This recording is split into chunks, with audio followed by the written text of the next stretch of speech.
Hey everyone, today we are joined by a star of professional wrestling. He's been involved in professional wrestling for over 2 decades now. He's known for his time in Ring of Honor, Pro Wrestling Guerrilla, New Japan Pro Wrestling, and Championship Wrestling, among numerous other promotions.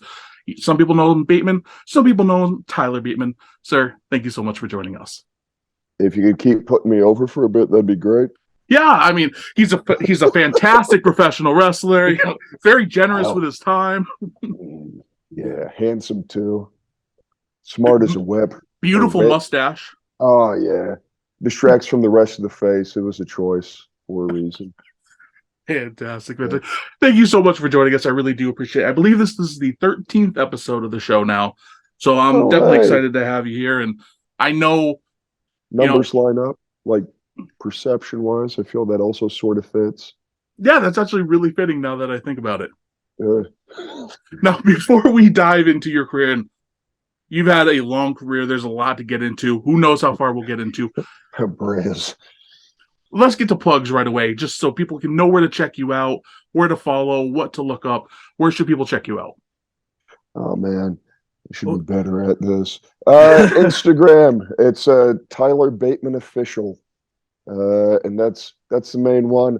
Currently off Twitter on account of apparently they don't like if you put pictures with captions about eating brains.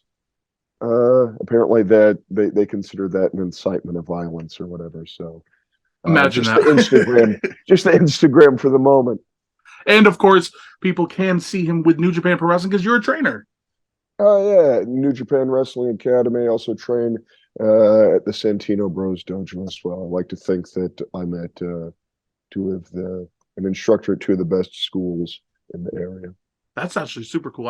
And for some reason, I didn't realize you were doing Santino at the same time. So the fact that you're doing both, that's really impressive. I appreciate it. Thank you. Okay, so you probably know the generic star. All these things go the same way, but I always find it fascinating. When did Right. you first see professional wrestling, and were you a fan growing up?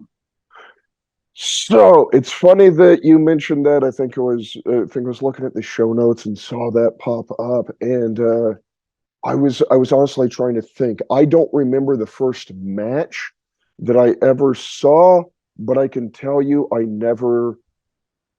don't have memories where I don't remember being into wrestling. But I was also like I'm an 80s baby. Like so I grew up when I was growing up when I was young, it may have been I'm thinking it might have actually been the rock and wrestling connection that led me into actually like being a further fan outside of the cartoon. Mhm. Uh on account of I'm the only wrestling fan in my family. Like not my dad, not my mom, my I don't think my cousin, a little bit, but not. There was no uncle. There was no. It was like a family friend that he liked wrestling, and so somehow between me liking wrestling, however it started, I'm still assuming the cartoon, and him, I've been a fan ever since. But it was strange because like I said, I was the only one in the house. It's so interesting how we just become fans, and some people I've talked to, they weren't actually fans with it, and then something clicked, and then yourself, it's kind of like with me. As far as I can remember, I just always loved it. It was just Yeah, from as my earliest memory, I loved it. yeah. I don't like I said, I don't remember a time not knowing what wrestling was because like the earliest toy some of the earliest toys I remember other than all my beloved Thundercats. Thunder Thundercats. Oh. Were those like heavy LJNs. So like I had like the Hogan and the Junkyard. So I always remember those. So like I literally don't remember a time where it wasn't involved somehow. And And how what a I great came to time that, for I that. don't know.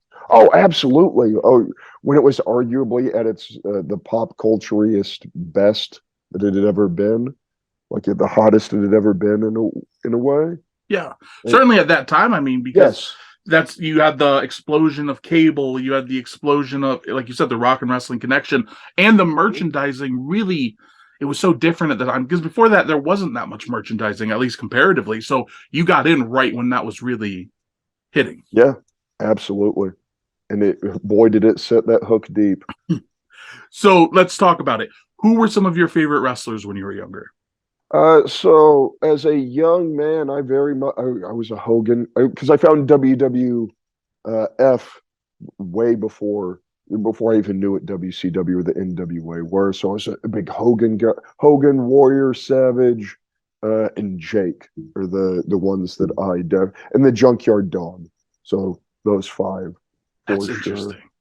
Like I can see the Jake. I like the Jake. You can see that. I feel like that one of all might have lived with you the longest, professionally at least. yeah, it's, I could see that.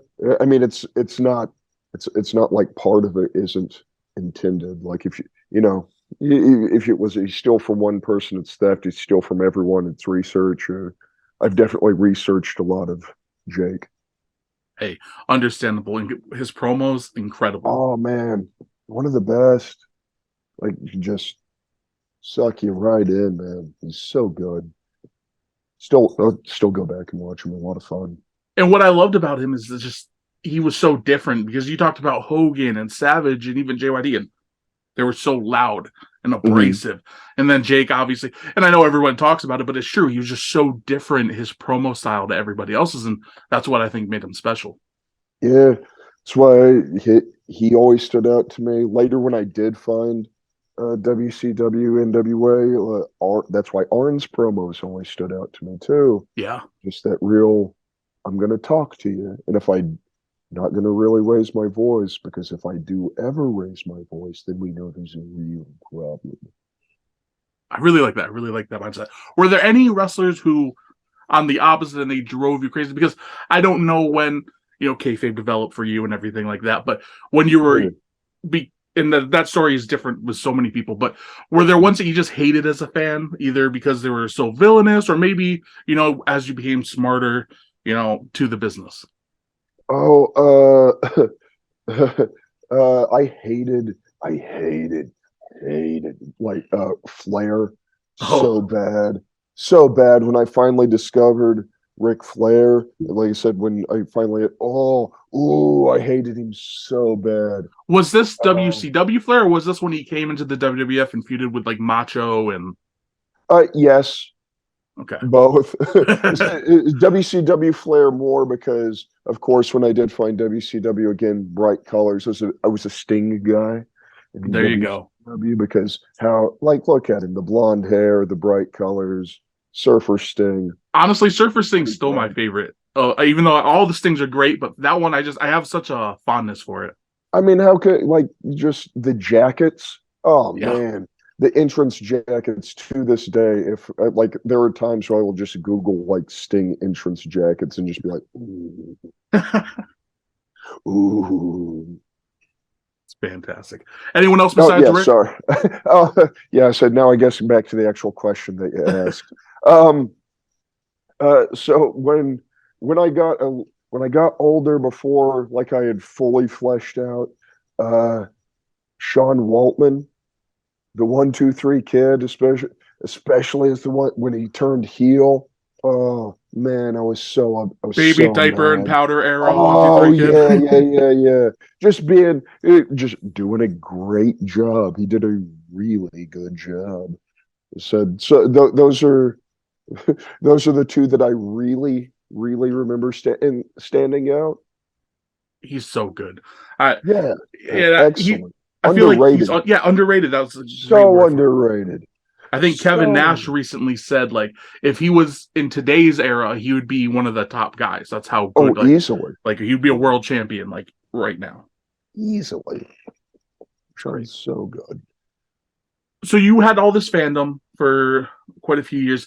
Did you immediately want to be a wrestler? When did you start thinking that's something I want to do? So I'm sure it was always in the subconscious, like in the back of my brain somewhere. Like I never really like that was the thing that always stuck. Like it was never like right up front, but it always stuck in my head. I went through like times as a kid. I want to be like I don't know a cop. It was different when I Back was then, younger. yeah. Yeah. That was a normal. That wasn't an uncommon thing for. It was different. Anyway, like I want to be a cop. I want to be like a firefighter. It was me, so like I probably wanted to be a dinosaur at one point. Probably didn't realize how that was never. Well, I guess it could have worked out considering the job now. Yeah, you never know. Anyway, yeah, different world. There's But still like, hope. Hey, there's still hope. You never know what could I, happen. yeah, I am still accepting bookings, so that could still happen. But like the one that always like consistently floated around was wrestler. I had no idea how that would ever happen or if it would ever happen, but that was always something that like, hey, if that should that ever come up in the middle of Oklahoma City of all places, then that's a thing that you should at least try. Absolutely. And I'm glad you just kind of transitioned us there. Such a pro. I appreciate it. Thank you. How did you find your way into professional wrestling? So it's one of those the friend of the friend of the friend of the like what I think the actual chain is friend's my friend's girl my friend's sister's boyfriend knew a guy who was the son-in-law of the guy one of the guys who ran a wrestling school in Oklahoma, but it was one of those weird chains. And I was actually almost completely unaware that there was even independent wrestling in Oklahoma. Like I'd seen a commercial like on a local station in passing about a show like once, and I was like, what? It didn't get the information down. And aside from that, I had no idea that there was even anything in the area.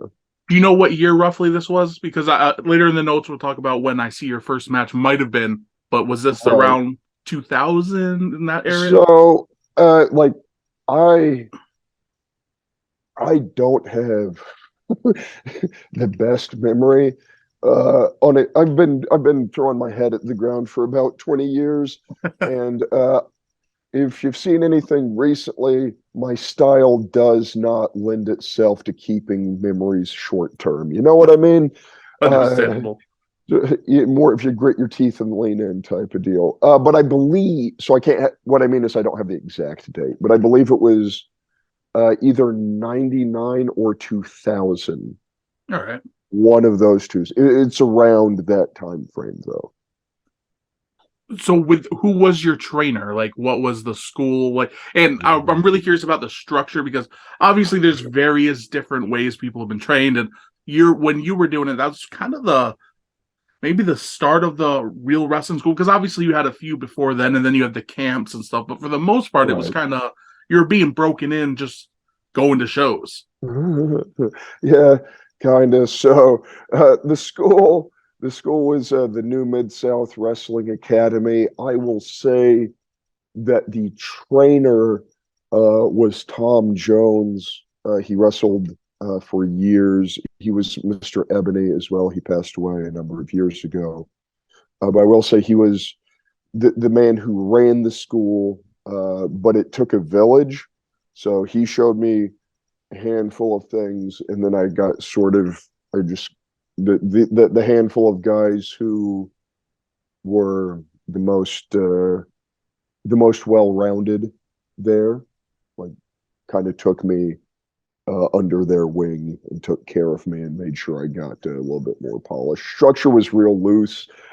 First day, first day, unlike most wrestling schools, I don't think we did any rolls or calisthenics or anything like that. Really? Uh, yeah, is if I remember the tryout day was I came in. He may have had me do a roll or two, but there were no like squats or push-ups or crunches. I was taught how to run the ropes, Oh, how to jeez.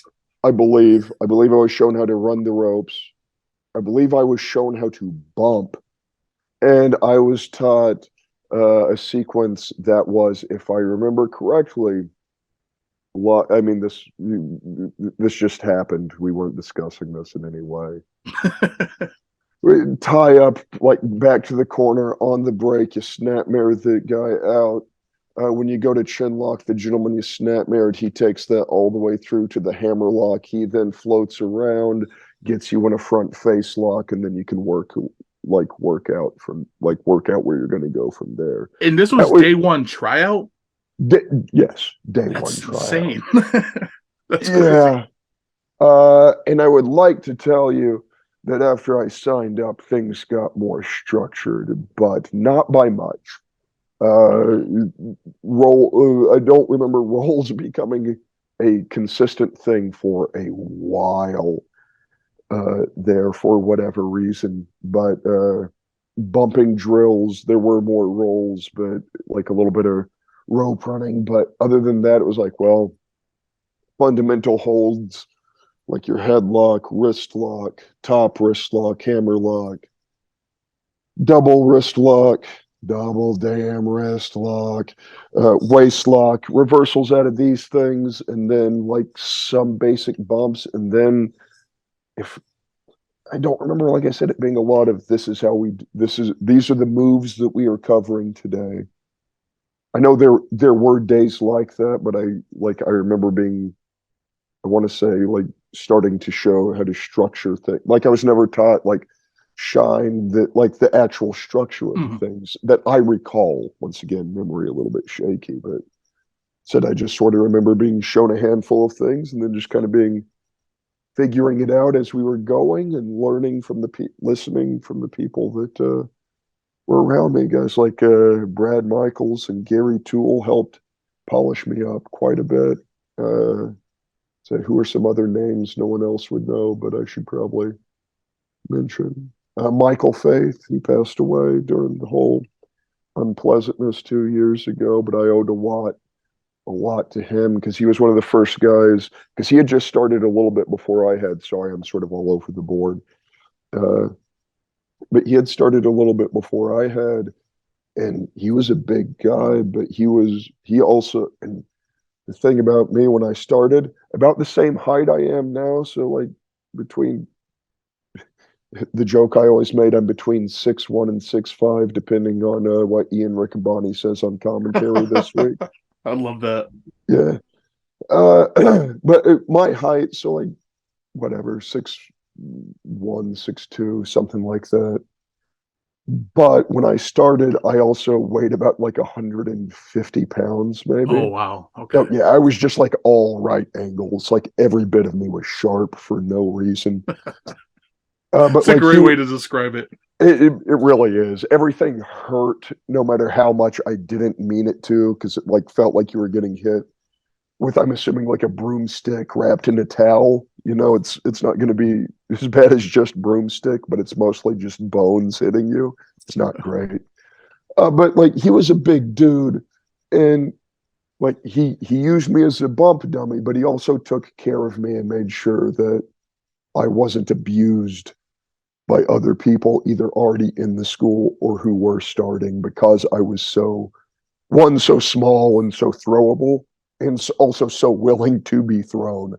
You know what I mean? And you're probably younger than most people at this point too, right? I'm not Oh sure of yeah, the yeah, yeah. yeah. I was 17, I think, going into 18 Oh wow. Okay. Yeah. when I started training. So yeah, I was quite a bit younger, I think, than definitely anyone else. Anyone else that was on the shows. No, sorry, or Brad Michaels, the gentleman I mentioned a minute ago. Oh, well, gentlemen, that's a sliding scale. He'll appreciate that if he ever sees this. uh, but he was younger than me. But he had started being around the business before I had, and he really took me under his wing as I got a little bit older on too. So I owe a lot of what I have to him. But like Which I said, Faith was the first guy that like he took care of me. which is super cool, and it's good that you had people who were willing to take you under their wing. A question about the Yeah, training, sure. because I know this is missing from a lot of schools, even to this day, but I feel like it's a little more common now just thanks to the prevalence of technology, promos, camera stuff. Was that even a concern with your training, or was that just so out of left field that it wasn't even a thought? No, no, not even a little bit. Uh, Promos. Oh man, I was so bad. It's You could argue I'm still not great at it, but I was so bad at talking when it's like my plan was to never speak. Really? That was actively my plan. I was just going to find a way to just never have to talk. Is it because I, you were terrified of it, or you just didn't have self confidence, or both? yes. So those hands are perfectly intertwined right there. Absolutely. I wasn't good at it, and I never really had the confidence for it.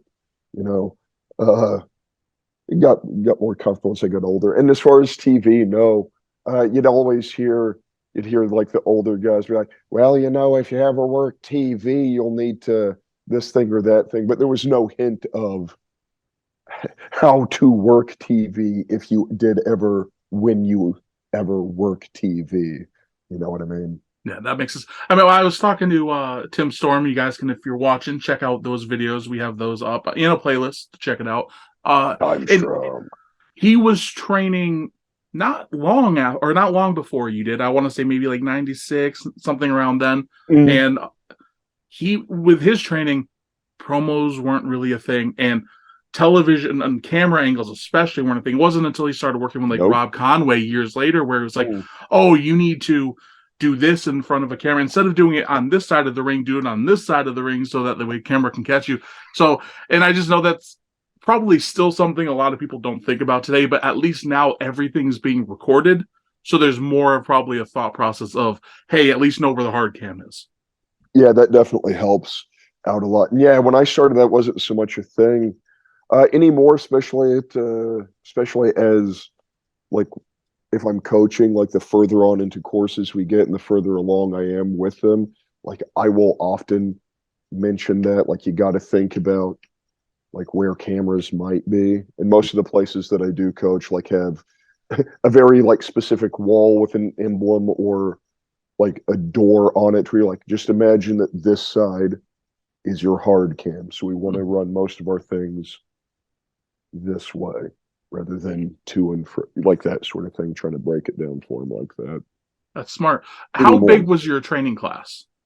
Ooh, Roughly, I mean, because I know like sometimes you'll see some schools will have like 25 people and it's drill, drill, drill. And then you'll see some that have like 5 to 7 people and it's kind of just work on whatever you're working on.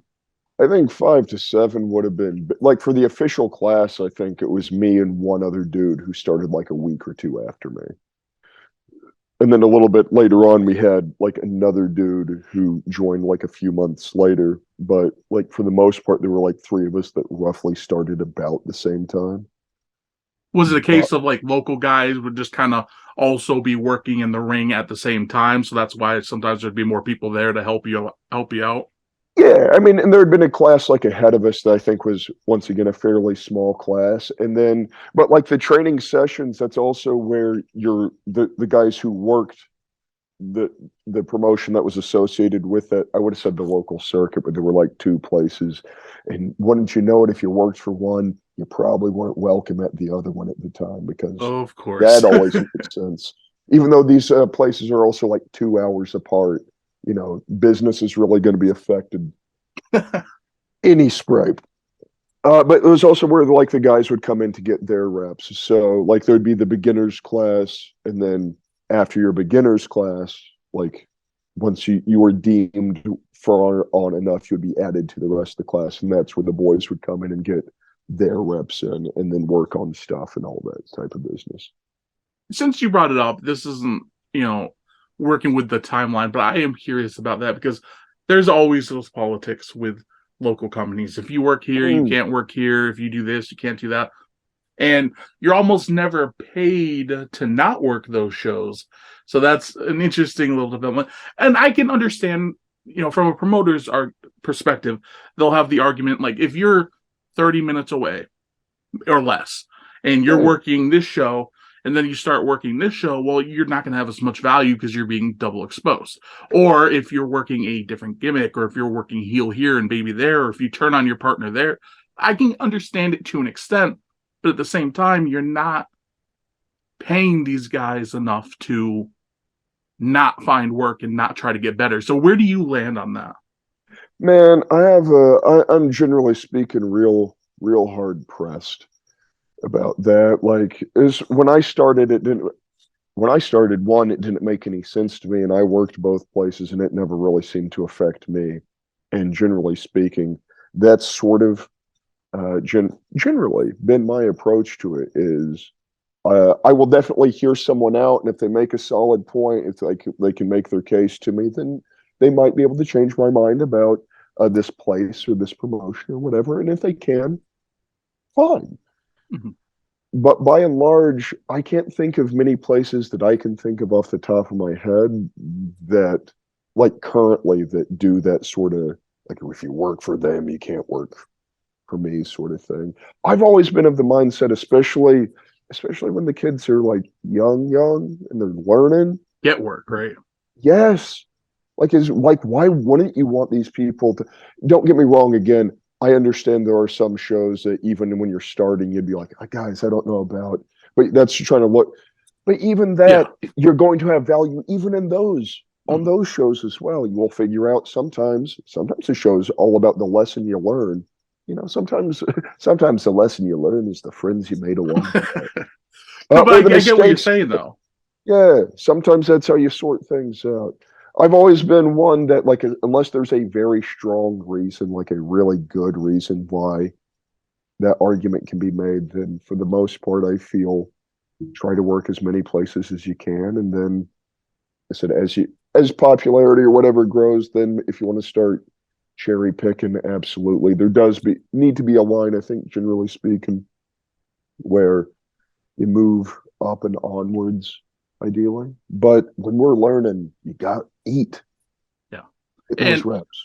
that's always an interesting conversation too, because there is the point where, at what point do you work these, especially the smaller companies with maybe a lesser Mhm. reputation and people who they might have experience, but they're not necessarily good experience, but that could be good, like you said early on. Right. But at what point do you stop doing that? A, so you can open up your schedule for the chance of better bookings, and B, so you're not risking your health with people who might not be the safest. So I think that's a call you sort of got to make on your own. You got to kind of look at your calendar, or when enough people are like, "Hey, man, I don't know if you know this, Yeah. but you don't need to be on that show." And once again, that doesn't necessarily mean that the show is the worst, but There's levels. There's levels. yes, yes, in everything there are levels. And there's a And we, lot of levels in indie wrestling and pro wrestling as general. So it's not like a slight yes, to move up. not at all. And I feel like I said, as long as you just be a professional and or do your best to be a professional and handle your stuff the way you would generally want be handled. That's how I've always thought about it. I generally try to do my best to be accommodating and to be professional and what's going to help overall. Makes Because I sense. feel that's what makes everything work better. And that's what I would generally tell folks to try to do. Just try to handle your stuff proper on the way out. And there are times to move forward. No, that makes sense. Let's get into your first match, or what might be your first match. So, research wise, what I Uh, found, and who knows, the internet, especially in this era, so much stuff isn't documented. It mhm. claims your first ever match was January 27th, 2002, in a match with Outcast in Tulsa, Oklahoma. Is that accurate? And if not, do you remember your first match? That is not accurate. My first match was in Oklahoma City in 2001. Okay. Uh, I forget what time of year. I want to say it was early in the year, but it was in Also, 2001. like a whole year earlier. Yeah, I want to say January or maybe February, March, somewhere in that time. It was earlier in the year. As once again, my memory is shaky, but it's Yeah. best I recall. It was in Oklahoma City. It was in the same building that I trained in. Convenient that we really only ever had to take the ring down when they rented out the buildings for parties on the weekend. There you So go. not bad. Like the guy who ran the promotion owned the building. That helped. So that building, it was a converted and old gutted out movie theater. So like the locker rooms where the projection rooms and all that had been. You go downstairs and it actually had levels. There were levels in this professional wrestling too, literally how the seating had worked all the way down. It was a neat little building. It was against, I believe, a gentleman named Ryan Stiles. Not the guy from Whose Line Is It Anyway, nor was he related to AJ. Both Uh, great references. Thank you. I do what I can. But it was again him, and as best I recall, uh, I went over as well. Don't know if that was the right choice, but it's the choice that they made, and here we are, all this time later. Got to hang your hat on it. There What we was it go. like though for you? Like, can you tap into what your mindset? Were you extremely nervous? Were you excited? Were you prepared? Because obviously it could be both, but sometimes it's like I don't know if I'm ready, or it's like I'm ready and I want to get out there. Oh, baby. Especially then. Man, I was like, I was 18 and I was going to be a professional wrestler, brother. I would have told you I was ready like 6 months before that. And trust me, I thought I was ready because I ended up training, I think, for about a year and a half before I got put on shows. All right. And part of that was an age thing. And then when I did turn 18, part of it was then like, nah. Probably because I wasn't ready, but I bet you a large sum of money that I do not have access to that I would have told you and to a person that put me in, baby, I'm ready to run. Uh, Because you wanted the opportunity, or because you believed you were ready? at that time, both. Okay. Said I was not ready, by the way. Yeah. I definitely feel that way looking back on it. But it was enough. I was Ready enough to get okay going and enough. learn. Yeah.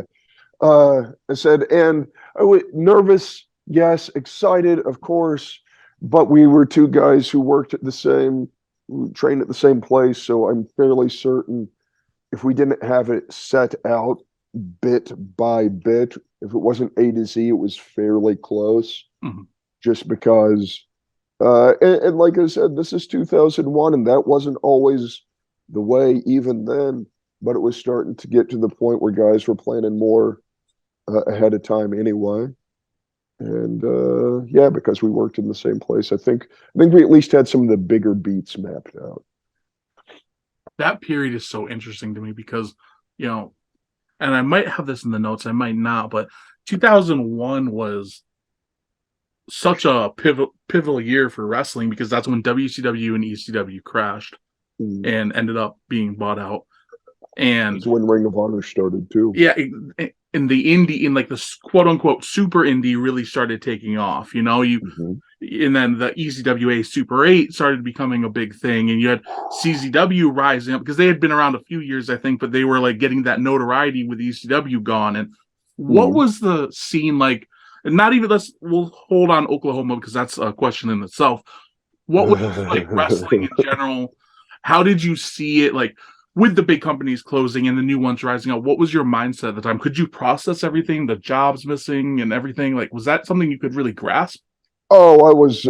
No, I mean, for me, no, I couldn't wrap my head around any of that. I thought it was wild that that it was all happening. I couldn't believe that it was all happening. I couldn't figure out. But like, I was also so low. I don't even think man, like I said, I had just debuted. I think so. Like early 2001, like late 2000, 2000, early 2001, late 2000s. Man, like I couldn't even wrap my head around how any of that would have begun to affect me. But it was cool. Mm-hmm. Ring of Honor opening up, like that was a thing because you like even as you're training, you're paying attention to everything going on, and indies were getting big and getting hot, and some of them, and like so Ring of Honor looking at that, but it never occurred to me, like I said, being that new, how those companies not being there for a while would end up affecting everything. I guess what triggered that thought in my head was talking about how a lot of the matches at the time, was still called in the ring. Not everything was A to Z. And when I think of A to Z, I often think of, the super indie style. Not that it's a Yeah, bad thing. There's just so much to do, and there's so many innovative spots and everything. Ring of yeah. Honor was a big part of that. ECWA Super 8, all that. So what I was thinking is Oklahoma. It's very different from Philadelphia and New York, and I assume it took a while for the wrestling to evolve to that point too. So my question is twofold. One, what was the scene like at that point? And two, and this is just a random thought, did you ever have any like old Mid South like veterans working on any of these shows who would come in for a payday? Was that something that you would see often in these early years, like 2001, 2000, that time? So, man, what was the scene like in Oklahoma? Hey, there were two places. Like I said, there was Mid South in Oklahoma, and then there was OCW in which I believe was Oklahoma Championship Wrestling in Tulsa. Like I said, 2 hours apart, but and they had worked together, and some of the guys had crisscrossed, but then they stopped. Uh, Tulsa, I think, would have been like your more, I want to say more modern style. Like it was still sort of early indies, and it sort of still had territory-ish feels. Like you'd still do a lot of your old Memphis spots and whatnot. You could get by on doing that because that's what the fan base had grown up like on Mid South and whatnot. Mm-hmm. So that like that sort of house style.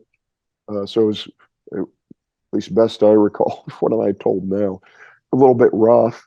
So it was a more, physical, maybe A little punch kick bit. style as opposed Oh, to baby. a low key, amazing red kind of taking off. Well, I mean, there were those, but the young guys that were starting, like myself, like that's those were the guys that I was watching on the indies. So I was starting to try to do some of those things. I know that anyone, if any of my students see this, they'll think that's wild. Me being one of the guys, like I was doing the things that were new at one point. It's true though, but like I was I was stealing all the things I would see from the East Coast guys that were over and cool, or like seeing how they did the moves or how they did their spots, and then taking that and then trying to make slight adjustments on that so it was similar but not quite the exact same. You know what I mean? And if not a lot of people But were doing that in that area, then that's going to stand out because how many of the fans at that point are seeing that? I'm assuming not a lot. But like I said, the guys that I was coming up with, these were guys. Even if they didn't watch the indie stuff, these were the guys that grew up on the WCW cruiserweight Yeah, division, which is sure. your variant on the New Japan indie style, and especially WCW because it was such a mixing pot of all those guys. You could see all those styles. I feel that that's a thing that influenced a lot of fellas that didn't watch a lot of indie stuff at that time. How did the scene evolve? Because uh, you were there for what I want to say like 6 years or something like that, and doing the Oklahoma indie scene. I could be a little off on that, but you were there for quite a while. Did you Yeah, watch it evolve in that period, or did it kind of stay mostly the same over the next, half a decade or so? I was there about 6 years is right because I came out. I moved to California in '07, so it changed some. It was getting a little bit more modern. Guys were doing like it wasn't all exact same formula. Guys were starting to mix and match. It was becoming more like your standard indie scene, but just the Oklahoma version. So not and a lot of the guys at that time were either coming in from other places, other promotions had come up, other guys had started at the schools and had grown into it, and like those all those other fandoms and influences now are all whirling together and coming together and like starting to build off that. I know you still occasionally go back because when I was diving through some of your matches, I saw maybe was it this year, last year, at some point you had one show like out in that area. Is it? I'm sure by now it's everything's caught on because the internet and everything. But now is it just pretty much like everywhere else when you went back from what you've seen, or So I mean it was definitely indie wrestling, like and I don't mean that in a negative way, but like it sort of felt the same to mm-hmm. a certain extent. Like there were still guys. So when I was working in Tulsa, I miss working in Tulsa. Miss Mitch. Miss anyway, sorry. Point being, so the guys were it was a mix. It was like there were some guys who still had more of a, this is the way we should do it, and some guys have more of that mixed style that you'll see everywhere else. So in the last Texas, I always felt a little bit ahead of Oklahoma on that as far as the evolution went, uh, just That stylistic. that makes sense because I know Tim Storm, he went through something pretty similar too. Again, plugging that interview, Mm, guys, go check it out. Where, once he went into Texas, like then suddenly there was the lucha influence, and that was heavy, and that wasn't something he necessarily had a lot in Arkansas, mm. So when he went over to Texas, suddenly you had the lucha, and then at that point, you had like the Shawn Michaels Wrestling Academy, and with that, you had the likes of Brian Kendrick and Brian Danielson and stuff, and like that was where they were training and wrestling early on in like 2001 ish in that period. And that just really changed up what the Texas scene was like. And I did see that you traveled a little bit to Texas. How much traveling did you do prior to going out to California?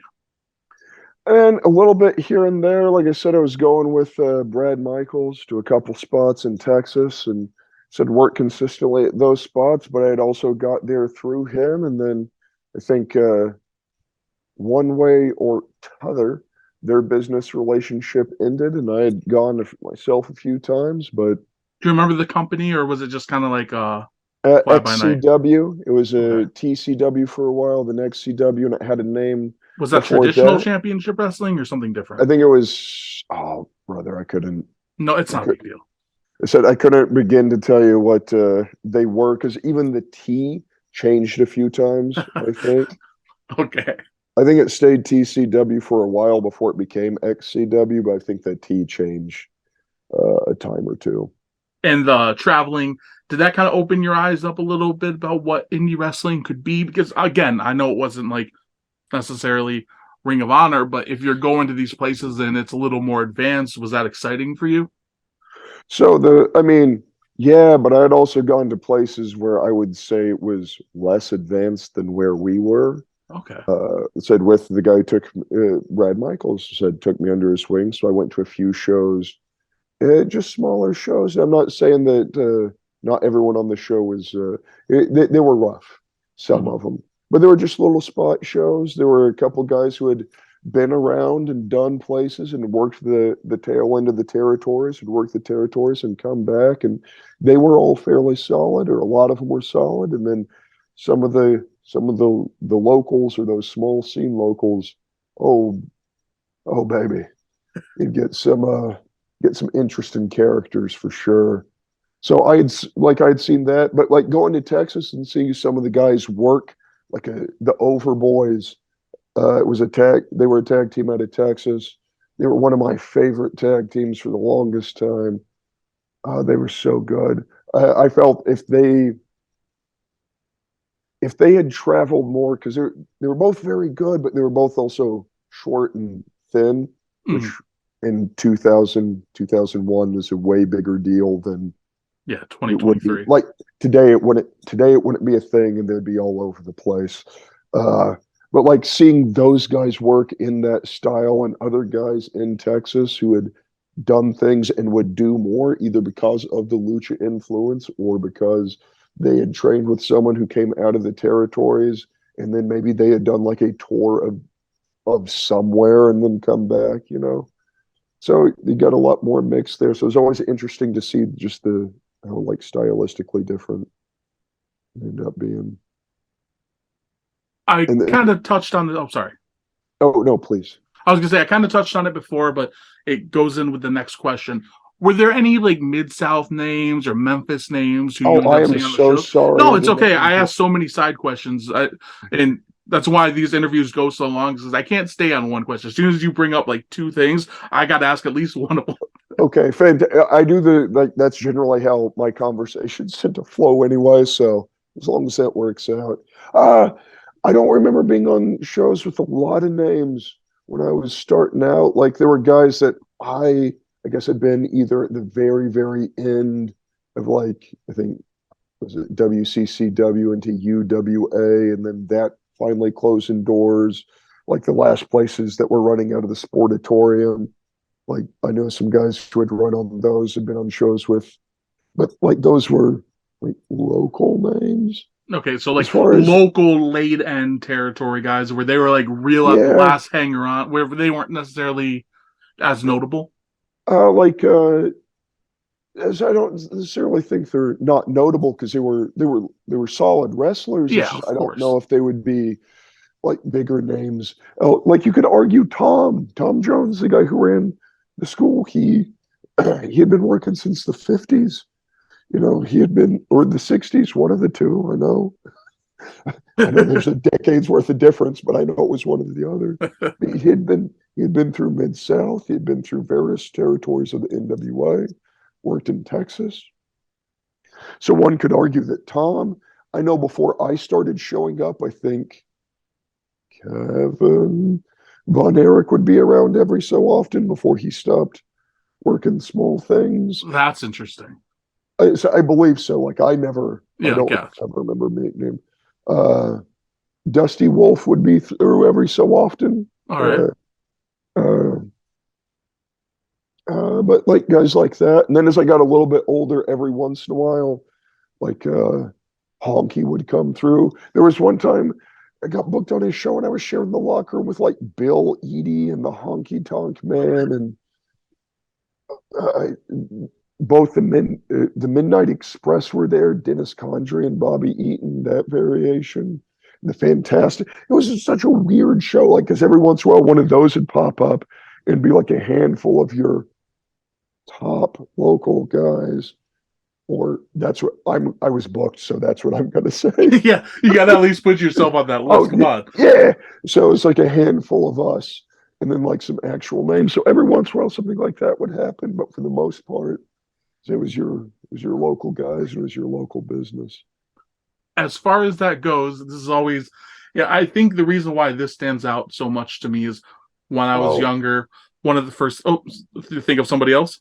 I mean, before I left, there was a place that was using Vader on a really regular basis. Oh, that's cool, actually. So we shared several locker rooms with Vader.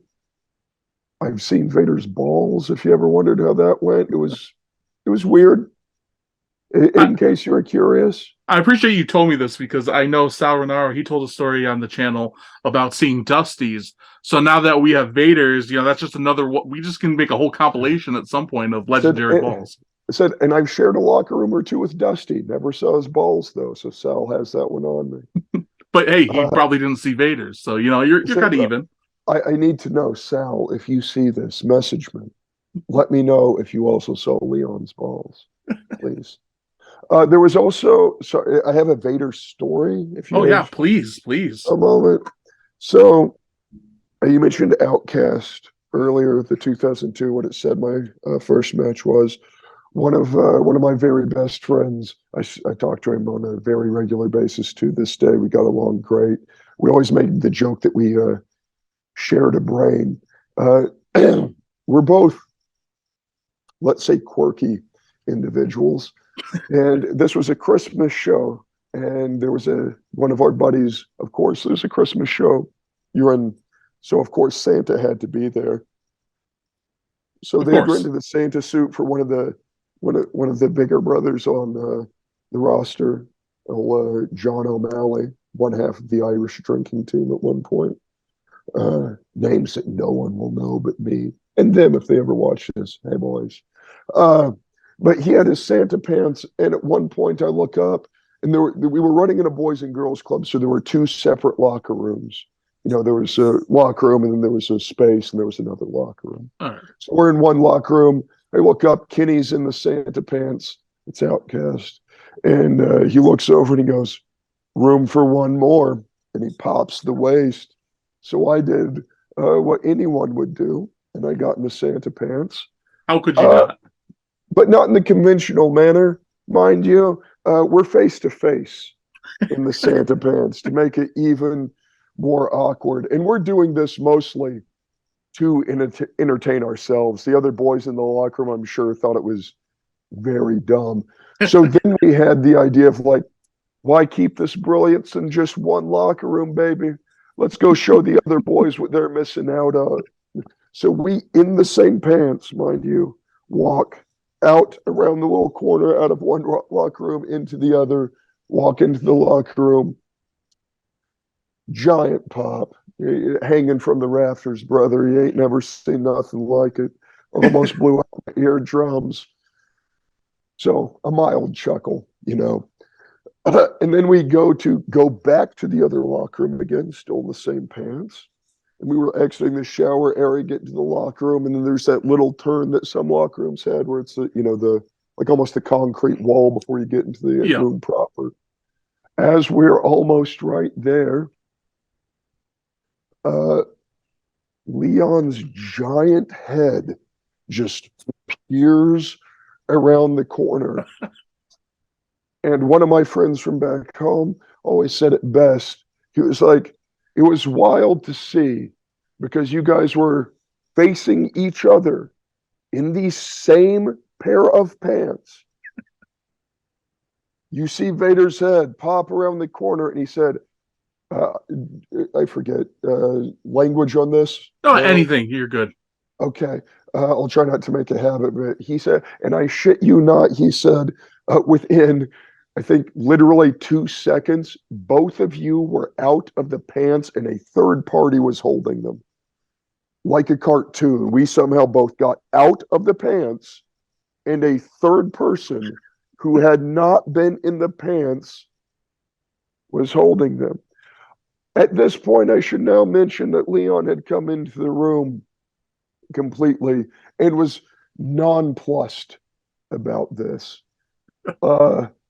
Like it might as well have been something that he sees every day. He wakes up in the morning because that's how little attention he paid to it. But that's my Vader story, and I think it's that and sing his balls. Those are my Vader stories, I guess.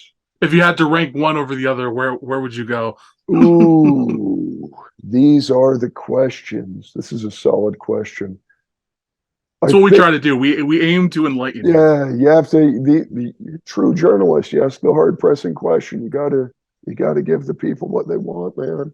I think the Santa Pants story, honestly, because like you said, unless super wiry red hair is your thing, if that's your thing, then you gotta put Mastodon sack way above Santa Pants, I think. Thank you for now putting that image in everybody's head.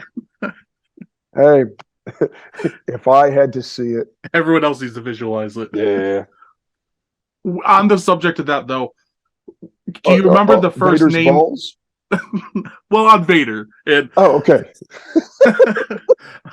who was the first name that you ended up working with? Like, not just in the locker room, but you having a match with. Do you remember?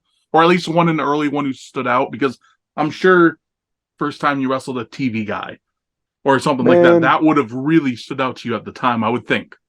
Ooh, that's a solid question. So I can tell you the first I was supposed to work Chris Candido. Oh, that would have been. Yeah, it would have been real sweet. I was looking forward to it. And then then he passed. He's not. Oh, so it was right then when you were supposed to? It was, I think, he had broken his. So here's the thing: like I got told a month or two before it had happened, and then he got injured, which that's a bummer.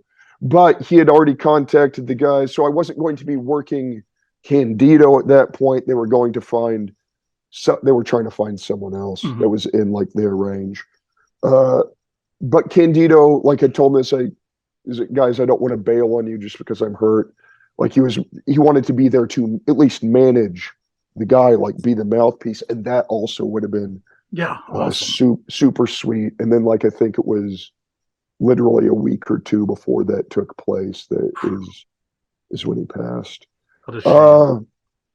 Yeah, it really was. He's hot take. Chris Candido, excellent professional wrestler.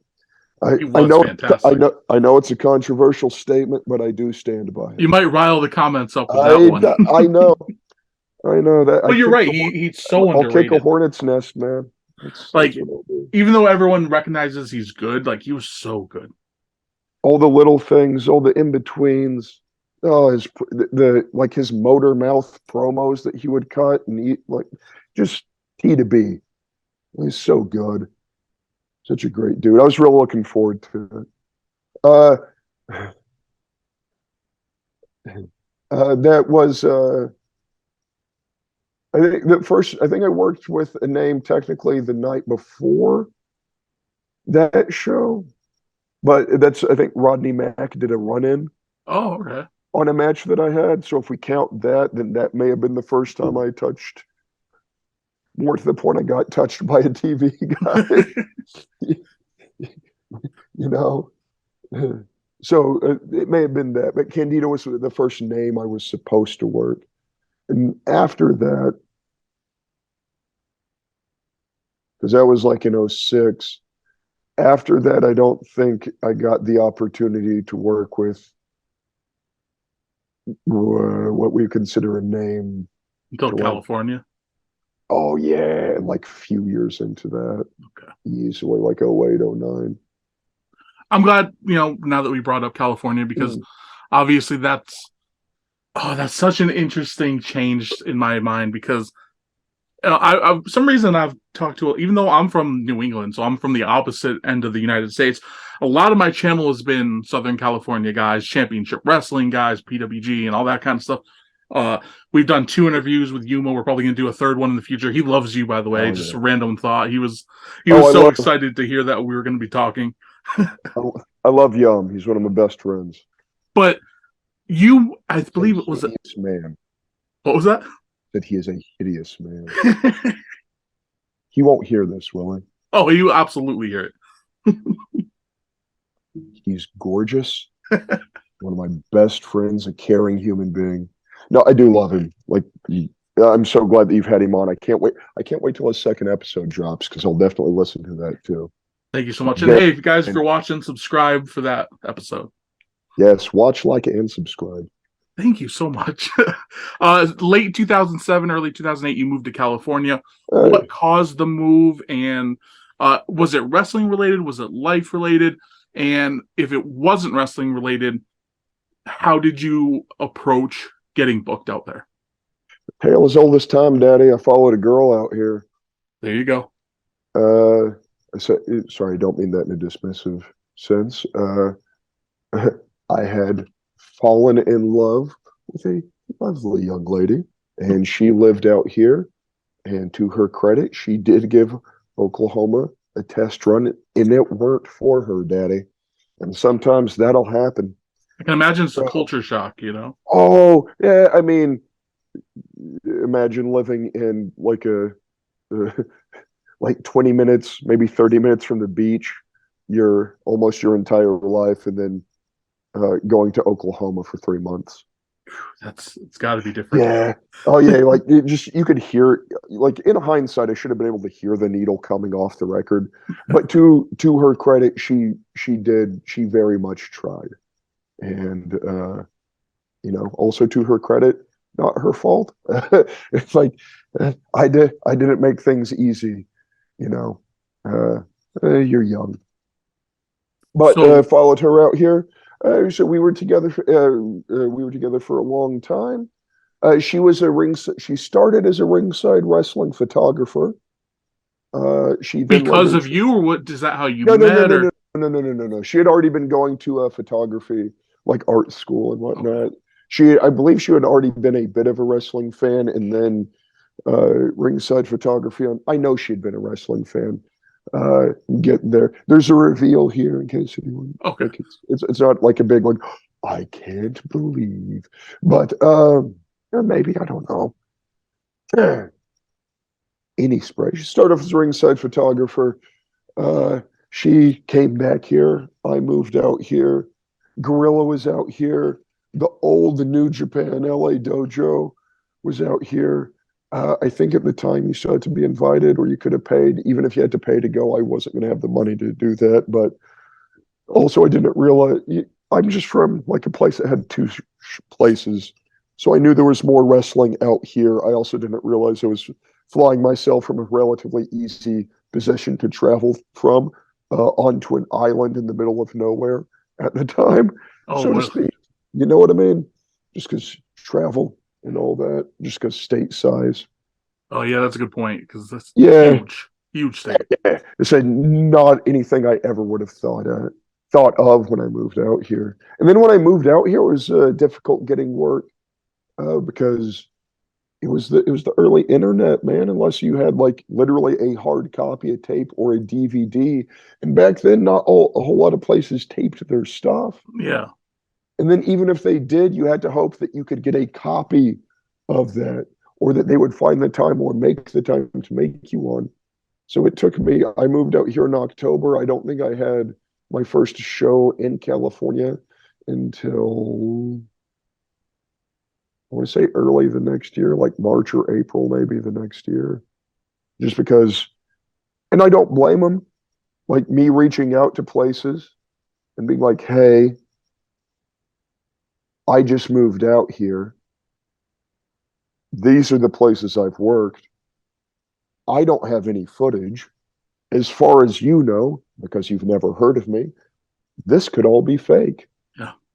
So I can't really blame anyone for not, want to be the first one to dive on the hand grenade. How was that with like, were you just sending out emails or were you going to shows and trying to help out? Like, what was your mindset when it came to seeking out bookings? Because when we talked to Yuma, one thing he talked about early on is he didn't kind of grasp making contacts at first. It took him a while for that to click. And once he did, he was like, okay, now I know to reach out. I know to ask for bookings. I know to, but it took a while for that to kind of click in his head. Was that you at this? Because at this point, you were already several years in, but you were I'm new. only working a few places in Oklahoma. So it wasn't the same. Yeah, yeah. So even when I had traveled back home, but like I'm new here. I am new. As far as they know, because it's not like I had a giant following that I was bringing with me. Yeah. You know what I mean? As far as the fan base, I'm new. I might as well be starting over, and that's fine. Sometimes that's what you do when you move. That's how that goes. But you just got in. You get to work. You go in. What was I doing? I wasn't going to shows because for the most part, I didn't know when they were. Like I said, these were MySpace days at best. So I'm sending MySpace messages to promoters trying to get some sort of attention, some sort of question. My girlfriend, the photographer, Ruby Ray's. It's Ruby Okay. Ray. Or I forget. What's her name in Women and WoW? I'm blanking Reina now. Del Rey. Yeah. Reina Del Rey, the Queen of Kings, or the King. I think that's right. Either way.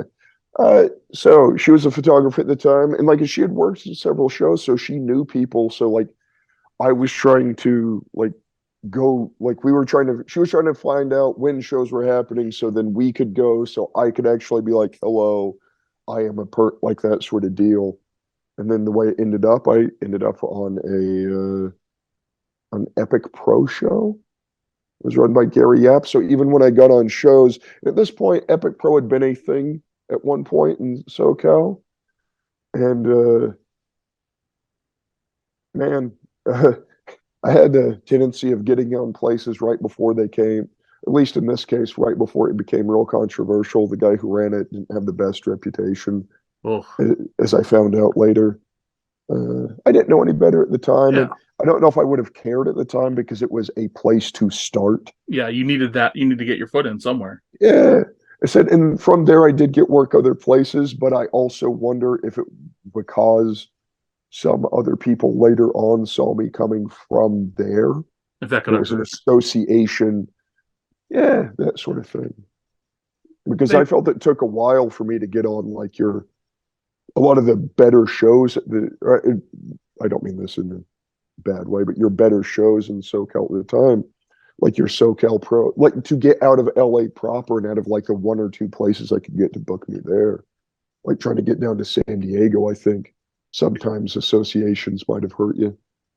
It's so interesting that you almost had to start, completely fresh. Obviously, not from a training perspective, style-wise.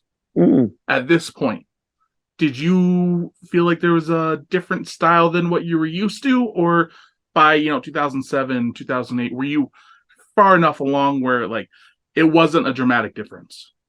At some point between like '01 and when I moved out here, I had already I had sort of stripped away to like all not quite the same as what I am now, stylistically, but like the rough draft of that.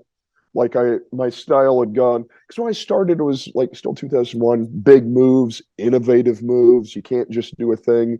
Every move needed to have like 12 unnecessary transitions before you finally did the thing that you could have just done after the first thing, because it was the early 2000s and that was the style at the time, like wearing an onion on your belt.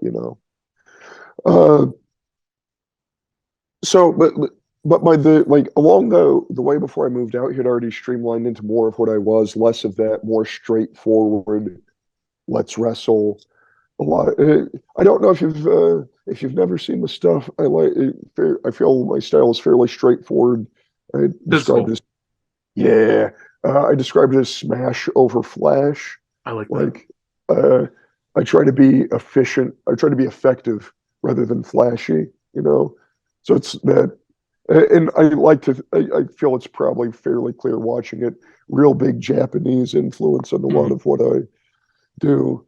And just like the way I think and approach things. But that started even like when I was in Oklahoma. So by the time I got out here, it may not have been as sharp as everything that was going on out here, but I think stylistically, I probably stood out like a smashed thumb back in Oklahoma. So I feel stylistically, I may have fit a little bit closer here to here. Yeah, because you did have like Just the from that LA point of view. dojo, like you said, in the area and stuff like Yeah, that. But then again, you also had like the lucha influence because of Southern California. So right. it's interesting to see the different dynamic there. Said and learning that was a new skill set, and I'm still not great at it, but like the lucha training I did have with Los Luchas through Santino Brothers helped out a lot. Easier to understand and like understanding the basing and positioning. Man, Because you're a bigger guy too, so you'd be doing a lot of a basing lot probably more, a for lot more of the basing than the other bit. Yeah. a few. You started working with guys who were either trendy or just starting to right before they broke out and became trendy. I'm thinking Hey, Willie Mack, Nick uh, Jackson of the Young Bucks. And you worked with I think we'll want to say like within 2 years of being in California, give or take. Something like that. I want to say it was like 2009-ish. I had notes, but I can't remember now. I mean, Willie and I worked together for quite a while, up until like the teens, the 20 teens and whatnot. Can you talk about So Willie Mack a little bit? I love Willie Mack.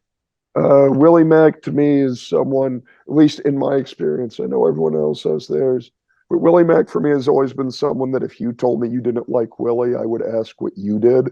Yeah. Like that would be my first. I was like, okay, yeah, I get some people don't get along, but what did you do? Yeah. You know what? Like that'd just be my first. Like what went on here? This doesn't seem like it was just a deal. Because he's that good of a dude. Like, He's like so easy to like. It's always been the easiest to get along with. Easy. He's an easy brother and super talented, super athletic, and he's someone I hope to interview on the channel in the future because he's so good. cartoonishly strong. Oh, he's so Oh, good. Big personality. So anything you've ever seen in a or promo or like a vignette or anything that you've ever seen Willie do, and you're like, I wonder how much. None. That's just Willie. I that's said great. Willie. I feel that Willie, as you see, is Willie as you get, and I mean that. And I said, as far as my experience, the best way. I love Willie Mack. So we have done terrible things to each other, and I love him. So you enjoyed working with him then, not just as a Absolutely. person, but like when it comes to having matches and everything, like he felt like there was chemistry there and you enjoyed working with him. Yeah. I mean, I always did. I don't know how they look. I don't know how they looked from the outside. We did. We had a match at AWS one time, and after Ezekiel Jackson was there for some reason. Okay, That that's was weird. random. Yeah. I forget if he was on the show or if he was just like maybe popping in to say hello to someone. Don't recall. If Uh, I'm correct, I'm pretty sure he was trained by Homicide, which is a fact that doesn't even comprehend like in my head. I don't understand how that happened, but I Ezekiel always have read it. Jackson was? Yeah, and I don't understand how there could possibly be a link there. But I remember reading about it. If anyone has any information on that and they want to let us know, because I don't understand how that's possible, but it's what I've been reading online for like a decade and a half now. And I just don't know how, or maybe not that long, like since 2009 when he was on ECW. Okay. I I'm don't not saying understand. it wasn't a thing, I but mean, I don't all like right. that's throw out the beam if people know any information on that. Please let us know. Yeah. Oh, absolutely. I want to hear. I want to hear how that came to be.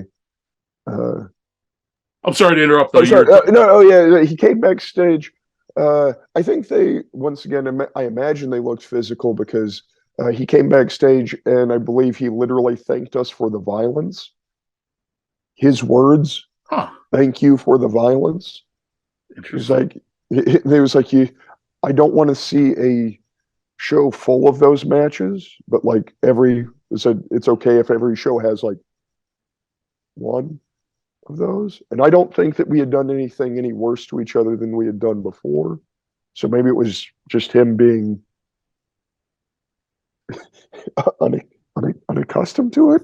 I don't When you know. talk violent, do you mean in like a sense of a very physical, hard hitting match, like people would see from a Sheamus or a Gunther on TV today, or do you mean like hardcore or something else? Oh God, I hope the first one. Uh, I said I'm not above a wild brawl or whatever where we do, things get loose. But uh, I said I'm imagining it was the first Okay. because I said just I say I feel that that's the way I generally tend to approach things. Nice and snug, solid, safe. I So mentioned Nick Jackson and yes, the Young Bucks in general, big SoCal guys. I often say, and I know because other people say it, so I'm parroting them, of course. To me, Colt Cabana kind of changed what it meant to be an indie pro wrestler with the way he was able to monetize independent pro wrestling with the t-shirts, that's the super podcasts, and fair. everything like that. Absolutely, yeah. And I think, and I'm pretty sure the Young Bucks credit him for it, but they kind of took that and elevated it from where he went. What was it like working with them before, because this would be before they went to TNA, even before they were Gen Me, I think, because like I'm pretty sure that was like 2011 ish. I could be wrong a little bit, but it was definitely in that period. What was it So like seeing them grow? And being on shows with them early, like I didn't work with. I think I've only worked with them once, but that wasn't even until like 20 teens, somewhere in that. But being on shows with them and watching them grow was neat because it was good to, at least for me, it was good to see someone local like make it. And I made like even if it was TNA, and then you find out later that maybe it wasn't as good as all it was cracked up to be. But that's also about the time I feel Gorilla was starting to catch fire, and they were the point of the spear on that. One could argue as well. yeah, Like when Gorilla started getting as hot as it did. And once again, real hot take here, but I believe the Bucks had also had something to do with that. very effective in the growth of Pro Wrestling Gorilla. Yes, absolutely. So it was not them alone, clearly, but No, they had a very large part in it. it's interesting you brought up seeing people, go on to be successful because I don't know the Oklahoma scene. So please correct me if I'm wrong. I'm guessing there wasn't a lot of local guys who went on to take off during your time there. There could have been some, I'm sure, but I'm guessing it wasn't a plethora at the very least. Brent Albright. Okay. Gunner So Scott. yeah. Thank you. I couldn't remember the other name. I'm Uh, embarrassed that I could, to be honest with you, but uh, but Brent, uh, uh, uh, so many weird locker room stories. Uh, not with not not with him. Just his name spun reminded me of a thing. Anyway, sorry. Brent was the one I think that got. I say that got out, but like that went out and got a real job. And there were a few of the other guys that like would go on. One of my buddies uh, wrestled as Angel Williams toward the end. He was the Dark Angel for a long time. Like I think, did a couple tours of Japan.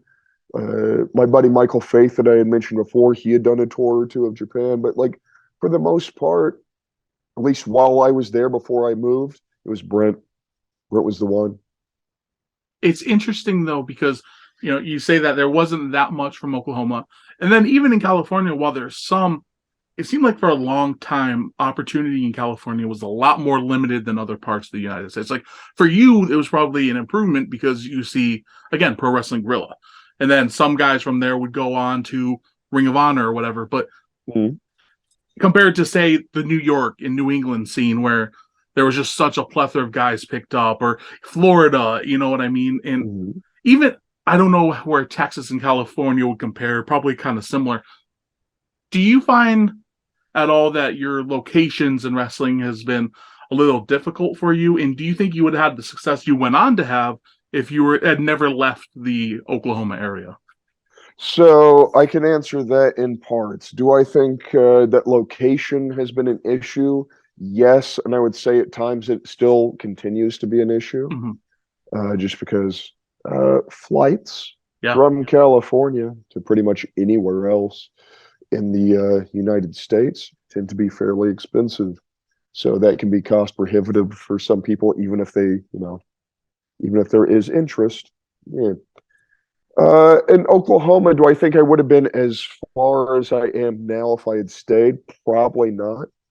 And I don't mean that, I don't think that's even necessarily reflective of that scene, or at least the scene at the time. I don't know. So Yeah.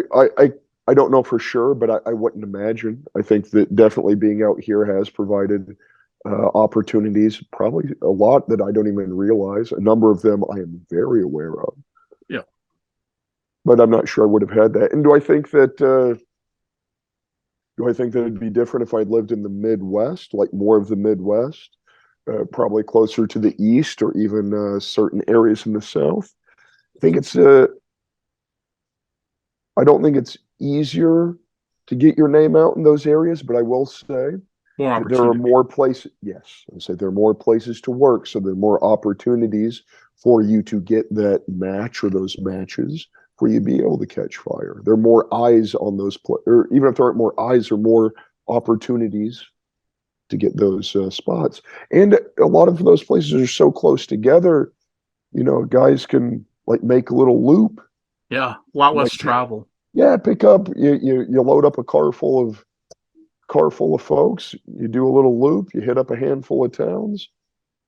Said you had to have yourself a good little weekend, and you can do that with in between days. You can hit like different states within the same day if you need to. In some of those locations, California, you can drive like 8 hours north and like get to one other town where there might be a show. It's such a big state. So Another yeah, thing, I though, think that helps. Sorry. no, it's okay. Another thing about California that I talked about with you, I talked about with David Marquez, it's there's been a lot of really sometimes even innovative projects that came out of California, but for Mhm. whatever reason, it doesn't stick. You had Wrestling Society X, you had Lucha Libre USA, you had Lucha Underground, which did great for Man. several years, but again, it didn't stick. Obviously, now you have the New Japan Dojo, but there's been a bunch of, so I won't say a bunch, a few attempts from New Japan over the years in California. What is it, do you think, if you had to pinpoint it, why do you think California can't make, again, you have Pro Wrestling Guerrilla, which has lasted forever. You have, Yeah, Santino Brothers. You have SoCal Pro, which has been around, what, 15 years or something? So something like that. it's not that these companies don't stick, but some of the bigger projects don't end up lasting. Why do you think that is? I'll say that I'm not sure, man. I'm sure, and I remember you talking about this with. I'm sure part of it is you're competing again, and this is sort of also a lame duck excuse, but you're competing with California itself. There's always so much to do, and yes, you can always argue that if you're putting on the right show, then everyone will show up. But I also feel that I said, not even just wrestling itself, but there's also at least especially when those things were popping off, there was so much wrestling at the time too. And now why they don't stick, I don't know. I don't know if it's maybe I think sometimes the fan base doesn't get behind it, or they'll get in it for a second, and then it'll get like lame to them or whatever, and then they're like, meh, So it could be whatever. like the fickle Californian kind of thing. Maybe I don't know. Like I said, I'm not for sure. I would have loved for any of those to have stuck around. Rey Mysterio Jr. kicked me in the balls in Lucha Underground. It was rude, is what it was. Very weren't no rude. call for it. Hall of Famer. Happens. Yeah, I mean, hey, how many other how many other Lucha Underground security guys uh, can say that they got kicked in the balls by Rey Mysterio? Other than I think literally everyone else who was in that segment with me. Aside from them, who else? Not many. Not many. Yeah, I think it's a short list. I think it's a short list. One other name to bring up before we move on. Johnny Yuma, we Please. talked about him before, and again, he's a channel favorite. Great guy. He's been super cool to me, and I appreciate that because, real side story. Sauernar was the first guy who agreed to do an interview, and I Yeah, very much appreciated him doing it because if he didn't, who knows if anybody else would have said yes.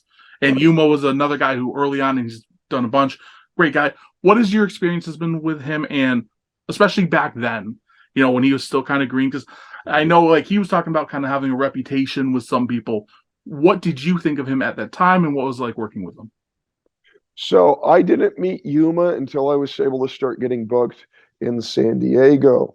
Now, the thing about Andy, whoever that is, whoops, uh, edit I think he that. might have slipped with that once or twice in his interview too. Good. I'm glad it happened. And I did it on purpose.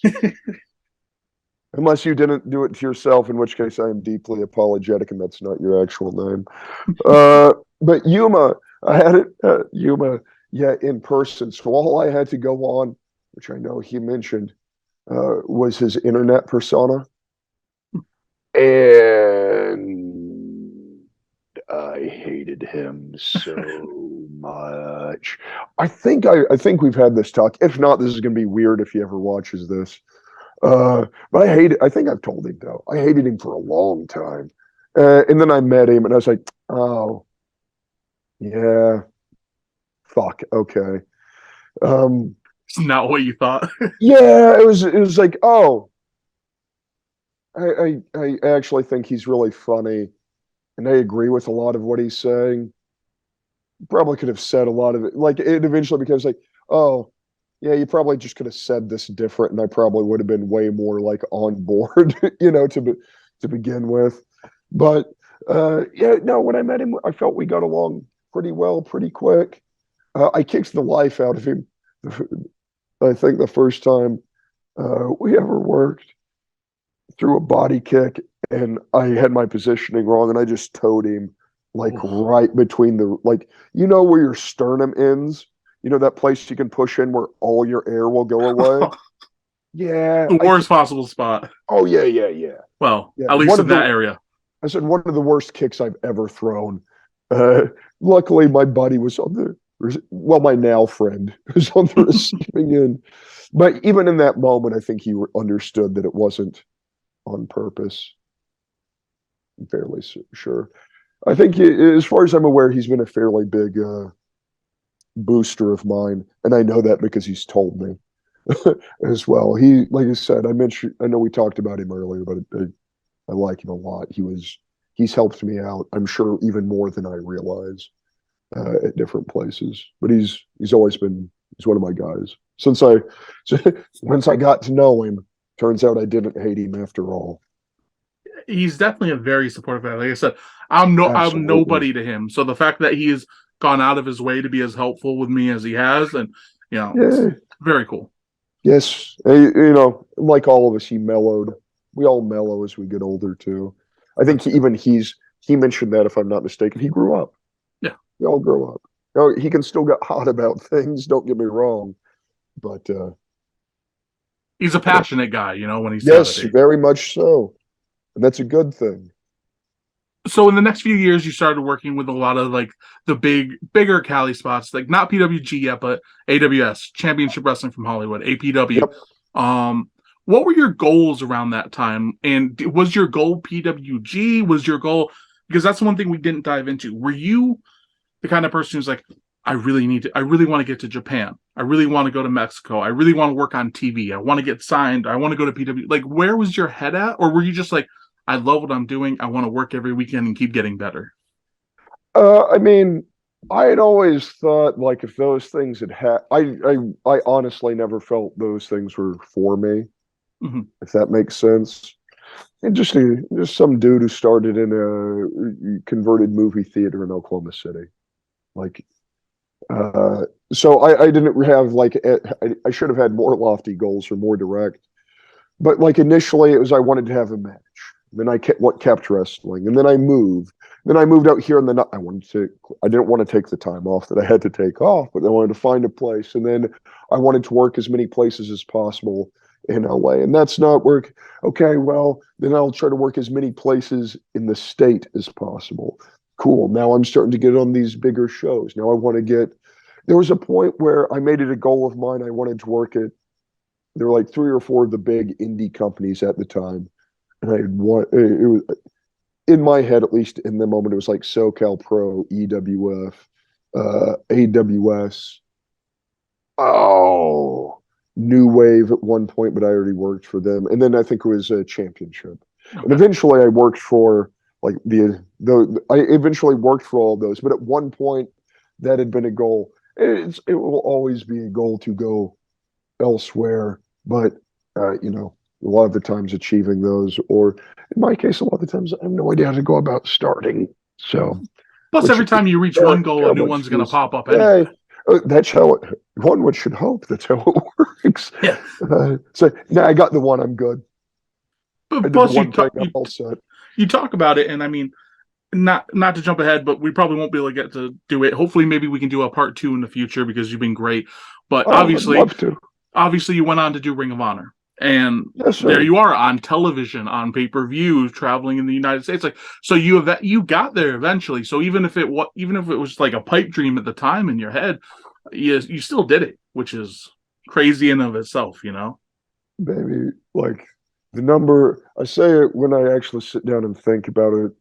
Like the things I have actually been able to do, especially when I consider where and how I started. I probably shouldn't have been able to do most of it, and I probably didn't deserve to do like 3/4 of it. The point is, like I said, starting where I did, never dreamed I would have worked for Gorilla, never dreamed I would have worked for New Japan. They paid me to work the wrestling show. Yeah. Like I train at a wrestling school that operates from their dojo with their name on it. That's wild. And being in Ring of Honor, like I'd worked all that time and all those small victories, so those big things that felt really good along the way, and then it all said, and that's where I felt it paid off. My mom called me at one point because they were they weren't not supportive, but they were never giant fans. Mm-hmm. Like even once I started, that nothing about that changed. It just pro wrestling wasn't for them. They would like for me to do well. They would also like me to get a real job, which I get it. Yeah. I'm assuming if I was my parent, I would have told me the same thing. But like I finally got the job, and my mom, like I called my mom after it, and we talked, and she said this, which it's like you did it's like you did it. You finally did it. You did it in spite of us, and it wasn't out of spite. But despite what they were thinking. Yes, and I know that's not how and that might sound bad, but it was. Trust me, it was from an important and a real place. Like it was. Can look at it now. Didn't once again hindsight everything. I realized I was her saying like you didn't stop. Like you kept doing the thing that you always wanted to do, and then finally it paid off. And it doesn't always. Just because the dream comes true doesn't mean that it stays. And doesn't mean it ends. True. And what's true. So interesting about your career, though, is so much that happened in like the last 5 years after, 15 years, 18 years of. Oh, baby, it was probably good. Honestly, 15 to 16 years of just feels like spinning your wheels. And then everything started blowing up. And of course, we'll get to that. A lot of that, again, if we do a part 2, which hopefully we can, that'll probably a lot of it be in part 2. Yes, sir. As I said, I'd absolutely love to. So if we can make it work. Absolutely. I know you would go on to do PWG. A Mm, question I had, and again, I asked this to you, I'm going to throw it at you too, because I knew about this, even though, again, I'm from the opposite side of the country, but I've long heard about this being an issue with some people, and other people get it. PWG went through a phase where, and you could say it's still a phase, I don't know, people have their own arguments. They mostly use guys not from Southern California, or they would use, like obviously you had your Bucks, you had your yeah, PWG six, and but over time it kind of became mostly flyouts.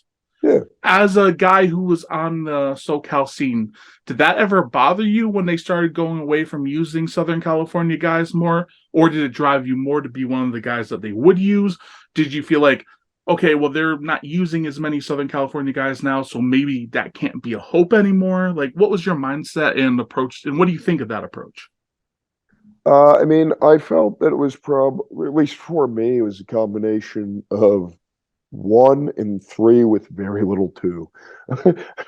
It's just, I felt that it was like, oh, they're shifting away. It felt a little bit more hopeless because it felt like it took away one of the places, that you would strive to work. But I sort of get it. They were using the hot guys from everywhere, and like I said, that happened like right. A lot, so many of my friends had like got on Mm-hmm. like in that time frame, like right before they stopped using it. So it was like one of those things like, oh, maybe if I work hard on these other shows that my friends are on, maybe I'll be one of those next guys. And that never worked out that way for me. But I saw that fade away. Like I saw them like move away from that. In that time, it wasn't uncommon to hear people joke in locker rooms that like, well, the best way to get, but you want to work Gorilla, the best way to do that is Move to like New York. move to the Midwest or the East Coast and continue to have the exact same matches that you're having out here, out there. That's It's how interesting. that's how a lot of it, that's how a lot of guys felt. That's like those were not uncommon. And like I said, it was. I said it went through a period, and then they started using guys slowly again. I think Brody had a lot to do with that. Mm-hmm. Being Absolutely. and was the first big man that they took a chance on. He's how I got. He's the only reason I got booked. At least the first two times. I'm glad you brought him up because that was actually going to be where we went next. One of the ways a lot of eyeballs came on you was working with Brody King in Violence Unlimited. How did you Yeah. two start teaming? Did you know each other for a while before you teamed, or was it kind of just getting to know each other while teaming up? So I was there on his first day. The very first day he walked into Santino Bros. Oh wow, okay. Yeah. He walked in, said hello to everyone as well. And the Very ring friendly. closed, and Yep. So the ring, the mats, every chair, the lighting fixtures. He was very thorough. good guy. Yes, very thoughtful. But he showed up, complete, very different looking human, body composition wise. I want to say Compared to hair everyone set. else, or compared to who he is now? A little bit of both. Definitely compared to everyone else. 1000% compared to literally everyone else. Also completely clean shaven. Oh wow. Yeah, that'll give you some perspective on like just how different, like I said, just wildly different he looked. But just watching him in class and listening to him talk and watching him move, I know I said very early on, if it was not that first day, say he's something special. Like if something doesn't get messed up here, he's something special. We did amateur wrestling that day. The two of us, we did shoot wrestling. I can say that he could not submit me. Uh, he did pin me. No, he did submit me, but he couldn't choke me. All He right. tried. He tried. If I could have got out of his guard, I'm sure I could have. I might have been able to get him because I know his arms were gassed from trying to choke me. But then eventually I got turned over and with his weight on top of me, and this was, Oh, I think, 300-pound Brody at that point. So but I've often said it was like grappling with a really aggressive refrigerator. So it was not easy. I love your analogies, I have to say. It was not the most. It was not the most fun time I've had on a wrestling mat. You know, it was a good time. You know what I mean? But you But were loved instantly it. pretty impressed by him then? Oh yeah, yeah. I was literally, like I said, at looking, talking to him. Said just that little bit of touching. They did very. It was first day stuff, so Yeah. they like that was probably as much physical as we did, and that's not the job you're training for either. You know, but yeah, I had a feeling very early on he was going to be someone. And once we were around each other more, I felt that we got on very, very well, very quickly. And so the first time we teamed was at some random lucha show. They put us together, and I think we painted our faces. So that if you've ever, I'll try to post one of those to Instagram later, or send you some of like our very first team. So we were face paint boys initially. I'll have to use that as a thumbnail. Yeah, so we did that a few times. Said teaming up, and then smaller shows, and then bigger stuff here or there. Then he started blowing up on his own. So when we could team, we would. Uh, yeah, and that's it. And then he got signed with Ring of Honor and was exclusive there. So that's how that went. And then, hey, you end up there not too long. Like I don't know the Nope. exact Uh, time after, but I feel like it it was a wasn't. year or so, I think, Yeah, so around that's there, something like that. Wasn't bad. So, and he, like I said, Brody was always. I still love him. I still consider him family. Said he was also always very good for me. Always tried his best. When he, like, I know he went to bat for me several times in several places. So, like, a real friend. And he said, oh, I had so many fun. Some of my favorite tag matches I've had were with him. It's a lot of speaking fun. of. Him and Andy Brown, I think, may have been my two favorite tag partners. And Andy Brown, interestingly, you brought up the whole joke about. East Coast now too. Yeah, Yeah, that's what I was just huh? gonna say. He's doing well on the East Coast, so Yeah, he did great out here too. He's yeah. great. Oh, he's Love Andy fantastic. Brown. Another one of my favorite guys. Another person, Brody too. We've all another person I've done terrible things to. We've done awful, awful things to each other. So both great partners too. But I in a don't know way, correlation. that's kind of a thing in wrestling, right? Like if what they're when you're closer to somebody, you hit them harder, right? So Yeah, Brody and I did crimes to each other. We lost a venue, a building, because he put a hole in the drywall with my body. Wrestling, baby. in 2017, and I feel like from in my head, this was kind of a big launching point for you, even though obviously in retrospect, there's a lot of issues looking back at it, but you started with bar wrestling. Hey, And yeah, bar wrestling became what it became, but yeah. it was a hot place for a while. There was a lot of buzz around bar wrestling. How did the opportunity come where you started joining? Because let's see, I don't think I have a date, but I know you joined in. I want to say like a dozen It was shows the in or something. October show. Okay, Whatever show October was, because of course I debuted on October. perfect. I mean, who October. better? Once again, Fitz. They were doing it was like a big 8-person tag thing. And it was like your band of your bar regulars. I think it was Nimeth at the time, PP Ray, Heather, and ooh, oh wow, I can't remember. Anyway, a group of them. If but she'll never listen to this. But if the person whose name I'm blanking on, who I'm friends with, who I feel bad about right now, ever listens to that, they'll also be upset. But against a bunch of us, like more horror Halloween based folks, it was a good time, man. Bar wrestling before before the bad things happened. It was a great spot to be because it was that like I felt it was almost an in between level. between like Gorilla and like they felt like it was almost a notch down. And I I can see say that. that probably because I worked there, so I felt like electricity, but it really felt like something was being built, uh, being built there. You know what I kind of saw it as, and I don't know if you'll Oh, agree. please. I kind of saw it as the Beyond Wrestling of California. That's a very fair way to put it.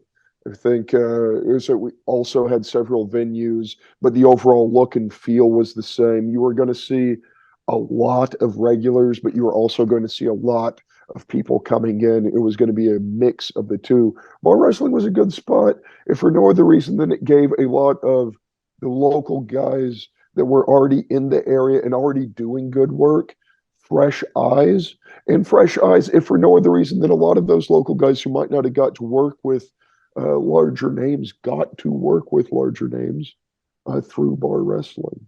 And that match, by the way, is a 10-man elimination. It was yourself, Funny Bone, Nurse Yep. Ratchet, Sage Sin, Mhm. Sin Bodhi versus Yep. the Killer Bays, PP Ray, How and did I Hot Young forget it? Briley. How did I forget that it was the killer? Laura. I forgot Laura's name. Don't tell her. Laura. His secret is I safe. didn't I didn't forget your name. I think But she no, bought I'm sure she bought it. Positive. it. Sick. Awesome. But and from there, you were on a ton of bar wrestling shows after A that. lot. Like so many.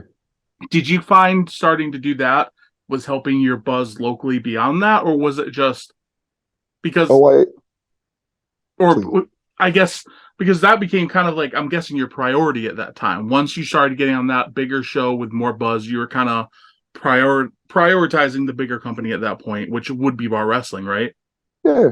I mean, I think a lot of us were doing that. Like if it was, but also another advantage of when you could get on bar wrestling, if you could get on, it was weekday shows. Oh yeah, that's So right. it's I like a forgot about Wednesday that. or a Thursday. So you could make wrestling money in the middle of the week. And then do the weekend bookings. Yeah, and you could still fill up your weekend as you would. Now, sometimes it would still do like every once in a while they'd run a weekend, but I think for the most part it was like a Thursday night show or a Wednesday night show. Sometimes, later on they'd do a couple a week. And from a promoting standpoint, it probably made sense because if people were flying out for a PWG or something, You fly get them them out a in the day day earlier. early. Yep, Yeah. you can arguably split the cost or whatever agreement you guys come to. But yeah, you can take advantage of that. You can get some of the same talent. And I do believe that helped not only locally. I think that's the place where I feel that really started to, at least for perspective wise, start to get my name in places. Maybe I said it felt like that for a minute, and then also sometimes not so much. Like, it was weird. Uh, but yeah, I don't think it hurt anything for sure. Because once again, it was not only was it matches with people you wouldn't like. When else was I going to work Darby Allen? Yeah. Or like when else were Brody and I going to work with like LAX? It's like those things where I look at it, it's like those matches were never going to happen anywhere else. Great that they did, And, but like I said, it was a special place for a handful of folk. For like a lot of us local guys, it was a good place. I said separate that from everything else, and it was a wonderful thing. yeah. Just step aside from the issues that led to it ending and everything like that. Yeah, absolutely, absolutely. And not to get onto that subject, but how did you get involved? Was it just from dealing with those people, or was somebody else reach out to you for bar wrestling? I mean, Because I'm always fascinated with how people get opportunities, not just like, not just, how they discovered you, but who contacted you, who was the point man, and I'll probably ask about that again with the next subject, which will be PWG. so if I remember properly, I think I think I think Joey reached out to me, Okay. and I think he was the one that would generally tell me, "Are you available for this month at this date?" Yep. So it was mostly through him, as best I recall. But And I worked with him and like even like oh, like some of the other folks that would help out. behind the scene. I'd worked with them other places as well. So You kind of all knew each other. yeah, I already knew most of those people anyway. A lot of them were my friends anyway. Real quick, since you brought him up, Darby Allin, you worked with him, Yeah, and how was working with him? Because again, he's a guy who broke out, and obviously he's doing tremendous today. You know, he's one of the top stars in AEW, looking like he might end up being in the main event of the upcoming pay-per-view. Like he's with Sting, like how when we talked about Sting earlier, now he's yeah. tag team with Sting. Like it's insane. What was it like working with him? Because obviously there's a big size difference, but you both have a his is more punkish, but you both have that little gothic, you know. Yeah. So we're sad boys, mean boys. No, I got you. It was great to work with him. Approach the way he set things up was different, but once I got to that adjustment, like real, uh, like slight specifics about things. But these weren't difficult adjustments and made all the sense in the world. And I'm assuming he was going into so much detail because he had worked with so many other people who had been out of position for some of these, things. Because he does so much different It's, stuff. yeah, it's like, especially with his style, the way he works, not the most unorthodox, some might say. But it was a lot of fun. I think we got a "This is awesome" chant before I think we were both sitting in opposite corners staring at each other, had not moved, and I think we got that. Oh, that's So a good start. That's yeah, a good start. it was all downhill after that. I worked the match in spite shorts. These shorts I had the split leg, real long leopard print, big leopard print guy. One of my buddies hated his least favorite gear, so I made sure to wear them in that match because I knew he was going to be there, and I knew it would upset him that I wore those in that match specifically. It's fantastic. The fun things you do for yourself. PWG. You know, we talked about it a couple times now. In 2008, you got the call. It was you and Brody Lee, All-Star Weekend 14. You had two big matches, right? Let me see. I have it in my notes. One was Timothy Thatcher and Walter, which Gunther now, and what a career he's had. And then, so before we even get to night two, how did the opportunity for PWG come about? Who reached out to you? Was it Super Dragon? Was it somebody else? And were you thrilled to finally get that call? So, the thing about me is I tend to reject praise of any sort. Don't worry, this isn't leading to that. Like on a genetic level. So I don't really tend to believe most of the time that good things are actually going to happen. I believe the opportunity's there, but I generally don't believe that they will actually come true, which again, I know says more about me than maybe we should be letting on, but still. But you keep your expectations low just in case. I like to think I keep them very reasonable. I try to keep them at a very baseline as I see it. And now I'm about to say a combination of words that won't make sense because of the words that I just said. So I was at the New Japan LA dojo. So I think it was the week that they were doing that first week long camp they did. The very first camp they did was 5 days. I attended that camp. I did not get accepted in the Young Lion system, as we can tell how that all worked out. But the camp was great, and I want to say the day before that, or maybe that day, like on one of the breaks, because you do not check you are not on your phone at the dojo. So I want to say it was either before class started for the day, or during one of like the longer breaks. I checked my phone, and I want to say I had a message basically saying that, hey, so I want to say it was the message is basically like Super Dragon's probably going to might be hitting you up about a show about like doing Gorilla, and I was like,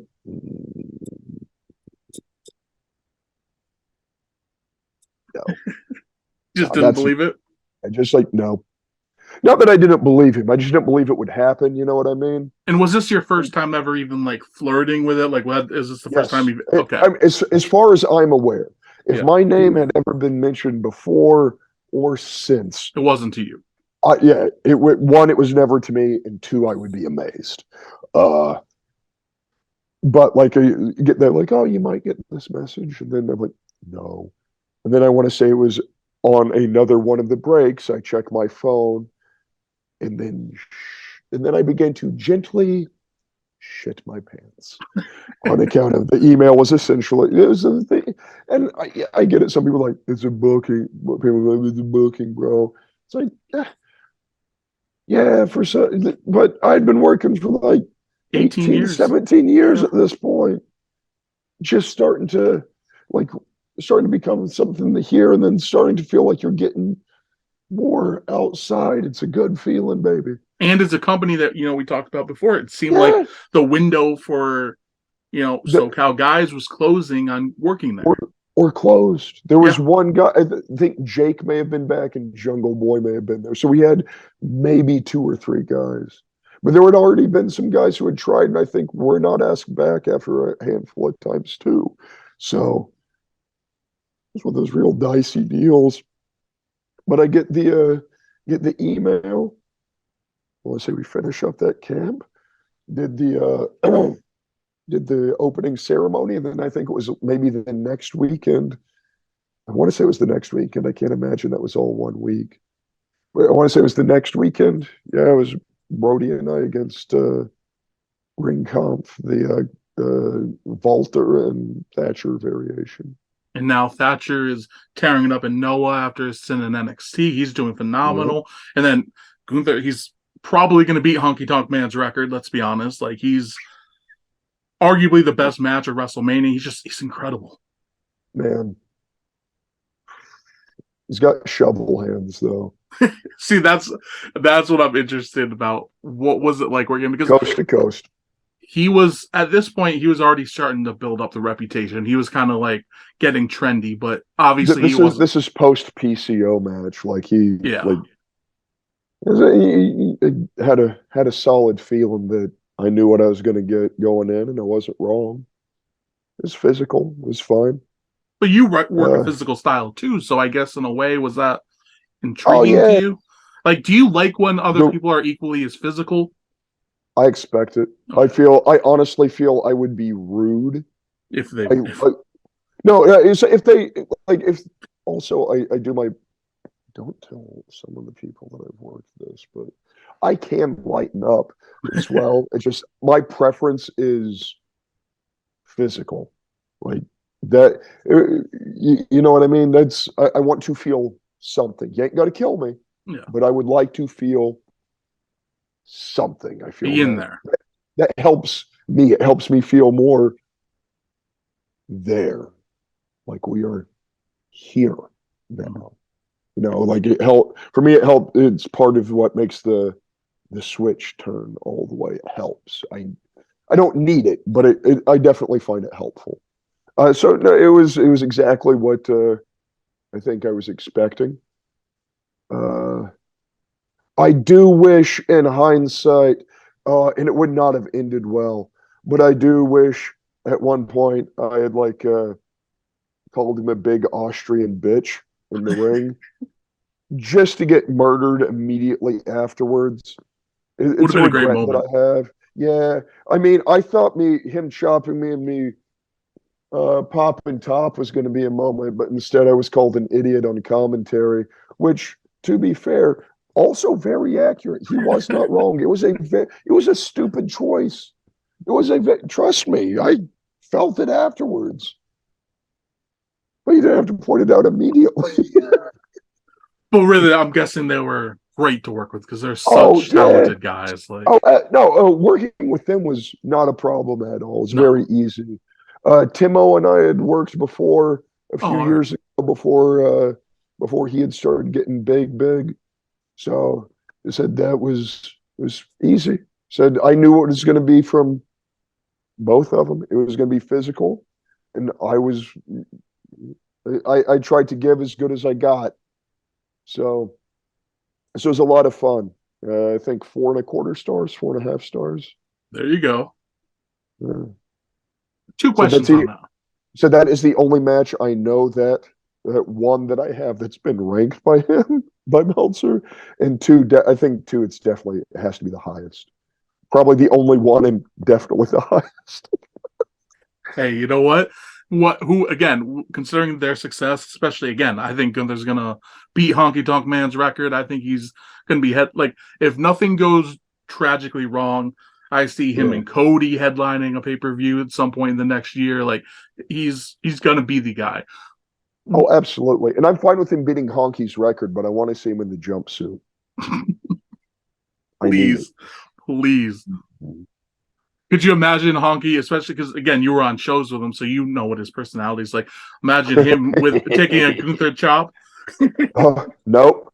No, you can't. Because he wouldn't. Fuck you. I'm out. I ain't getting back up again. I get back up again. You're just going to chop me again. You got the one. I ain't doing it. Pin me or I'll go to the back right now. I imagine something like that along those lines.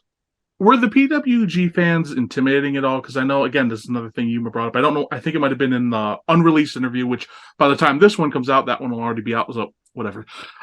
He talked about how at one point they had a reputation for being harsh. You know, they were like the super smart fan. That's a way to put it. Very critical, where they weren't necessarily watching just to enjoy, where they were watching to be critical. If they loved something, they would let you hear it. But if they didn't, they would let you hear it. I know that kind of evolved over time too, but was that something you were worried about, intimidated, or excited for? I figured that I was in a safe spot considering I was working with a game genie. I was coming out with Brody, and Brody had already been there a while. Okay. And was already had a fan base there. And if you took a chop, that's all you needed. Said, and he's from Van Nuys, which is super close. Oh, all right. So he's also going to have probably a lot of his brothers there anyway. Said, I mean, they're wrestling fans anyway, and I don't know if that's I don't know if that's, but I would imagine, or fans of his from music that are already going to be there, that were already wrestling fans, and now they find out that their worlds are colliding. Absolutely. So I already knew we would get a response.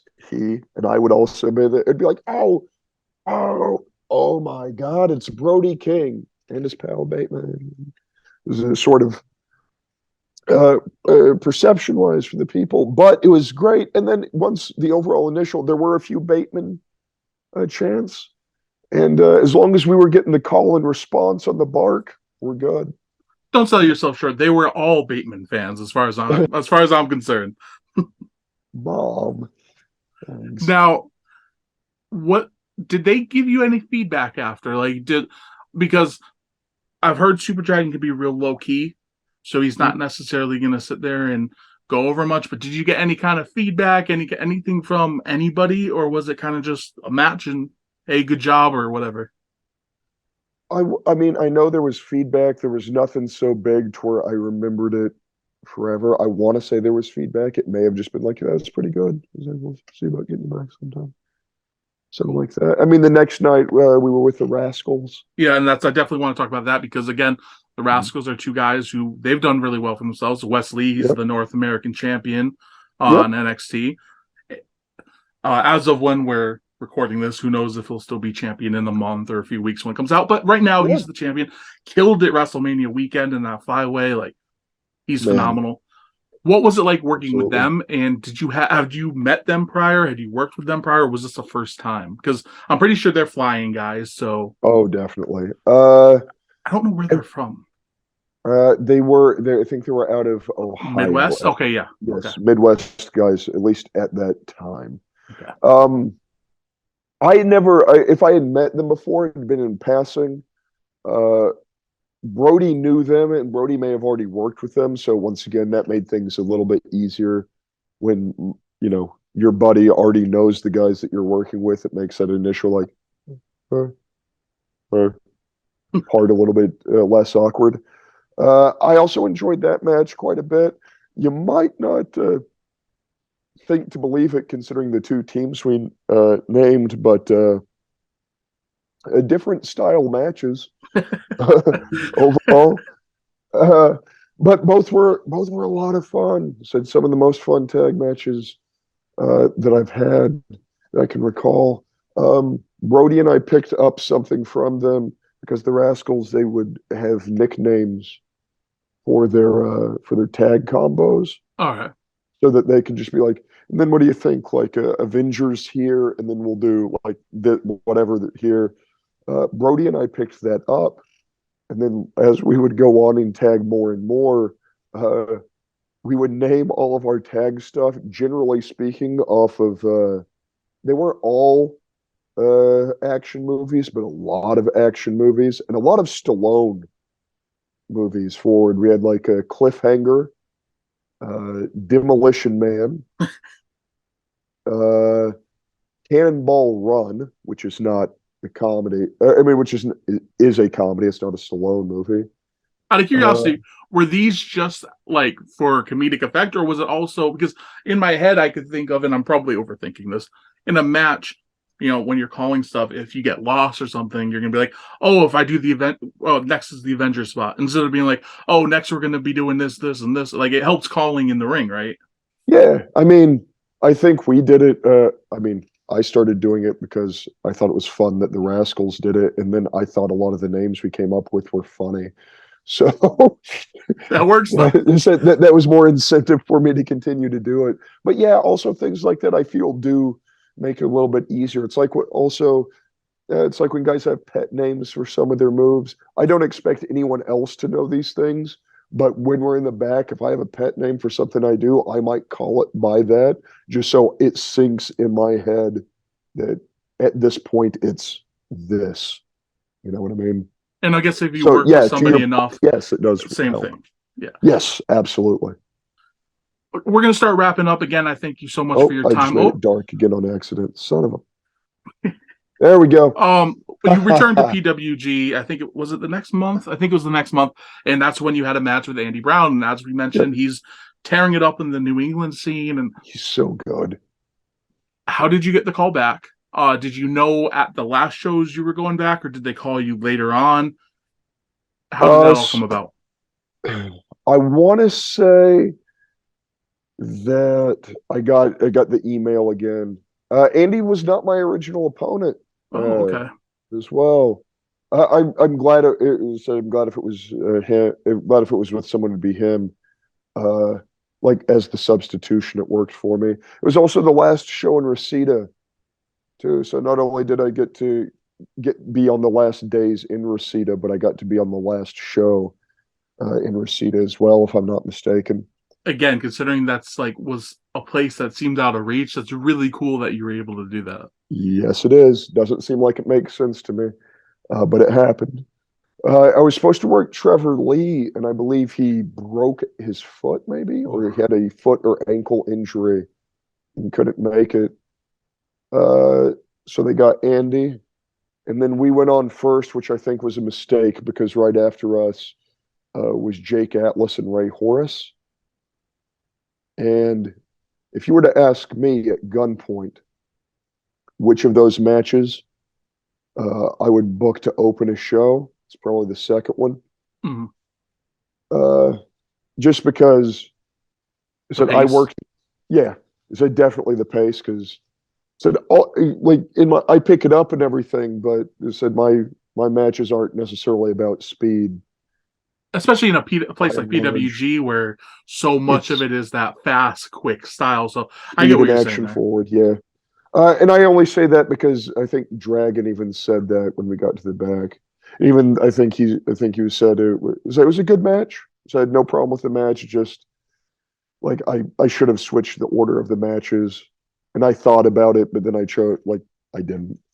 And part of that is also on me as well. Like I could have cut out. We could have got to our bits a little bit quicker in between. So maybe taking a little bit too much time in between in those Is that spots, something you which actively think about as a worker? What you're like when you're positioned on a in card? hindsight, oh, please, sorry, I continue. was just asking, like, your position on the card, is that something you often think about? Because I know obviously card structure is important, especially for television, but Mm. even like on an indie show, do you think, okay, we're the last match before intermission, so working this kind of style makes more sense. Where opening this makes more sense. Where last this makes sense, or where third. Like, do you think about that actively, or is it more of just something you think more of in hindsight? I think, well, for that match, I'm just talking about the speeding it up. That's hindsight. Now, depending on how to structure your matches to where you are in the card, I feel, once again, this may not be the most popular take. I feel you kind of got to base that on where you're working, Mm-hmm. because if you're working at a place that expects every match and they want every match to go out there and be a main event, so to speak, and then you work the third match on the card, like the third match on the card, and you don't get asked back, it could be because of that. You know what I mean? That makes sense. I feel it could be because of that. Um, but so a lot of the times, like when I find flaws in the structure, it's when I sit and just kind of do glaze over and kind of trying to make sense of like what we did, what we could have done different. And I think in that match, I think I think the things we did were fine. I think it could have been a little bit quicker to get to them. Before we hit the last question, and we still have a lot to get to for the future, so I really look forward to the second interview because we New Japan and the pandemic and Ring of Honor, and there's championship wrestling we barely touched on. And I'm sure there's a lot of interesting stuff you could go on with David Marquez and championship wrestling. And before we get to the last question, I did want to ask about the end of PWG because that was pretty much it. Did you expect a callback? I mean, again, you talk about not really having expectations, and that's kind of your style. Did Right. you think, though, there was an hope for another callback at that point, or were you kind of expecting, hey, whatever comes, comes. I'm glad I had these opportunities, and that's it? So I think it was more along those lines for me. I felt that we said the end of the match with Andy, and I haven't watched it back in a long time, but the last time I did, I want to say that I liked the match, that I enjoyed the match. But like on the back of that, it wasn't like we finished and there was no please come back chant. I don't believe there was a big both these guys. I think we got the So it was a good match, but not right. necessarily a Yeah, career making. correct. So I don't think it was a bad match at all. I also don't know if it was the best match Andy and I ever had. It wasn't bad. Once again, I don't. I feel we only had good matches together, which means I'm probably forgetting some that were terrible. But it was a good match. Like I said, it was a good, solid match. I just don't know if it was for that position. So when it ended, did I want a callback? Absolutely. I would have said I would be happy if I get a if when we get off the call here, I check my phone and I have that email all over again. That would be lovely. Super Dragon, reach out, Oh yeah. Say hit me up. I don't know. Is this a thing kids do? It's whatever. I'm 31 at this point, but I have the social awareness of like a 40-year-old. I don't know what's hip anymore. I don't think I ever did, but I especially don't know. I feel the same way most of the time. But like to give you a proper answer, I would have loved, and I'd still very much like to get that call back. But I was I hopeful? Like, would I have hoped something to have happened? Yes. But again, I wasn't expecting it, and I don't think it was just that match. I just once again think it was. I think they were also. They take some time off before they ended up at the Globe. Yeah, Well. that sounds right. I want to say. That sounds right. It's hard for me to remember. I can remember the most minuscule details sometimes about like a random Raw in like 1995, but then you ask me what happened a year ago, and I'm like, I don't know. Hey, Dad, like one of my friends tells me, say if I start talking about some matches, even matches that were decades ago, if I start talking about it, sometimes I can recall like full sequences that we did. Mm-hmm.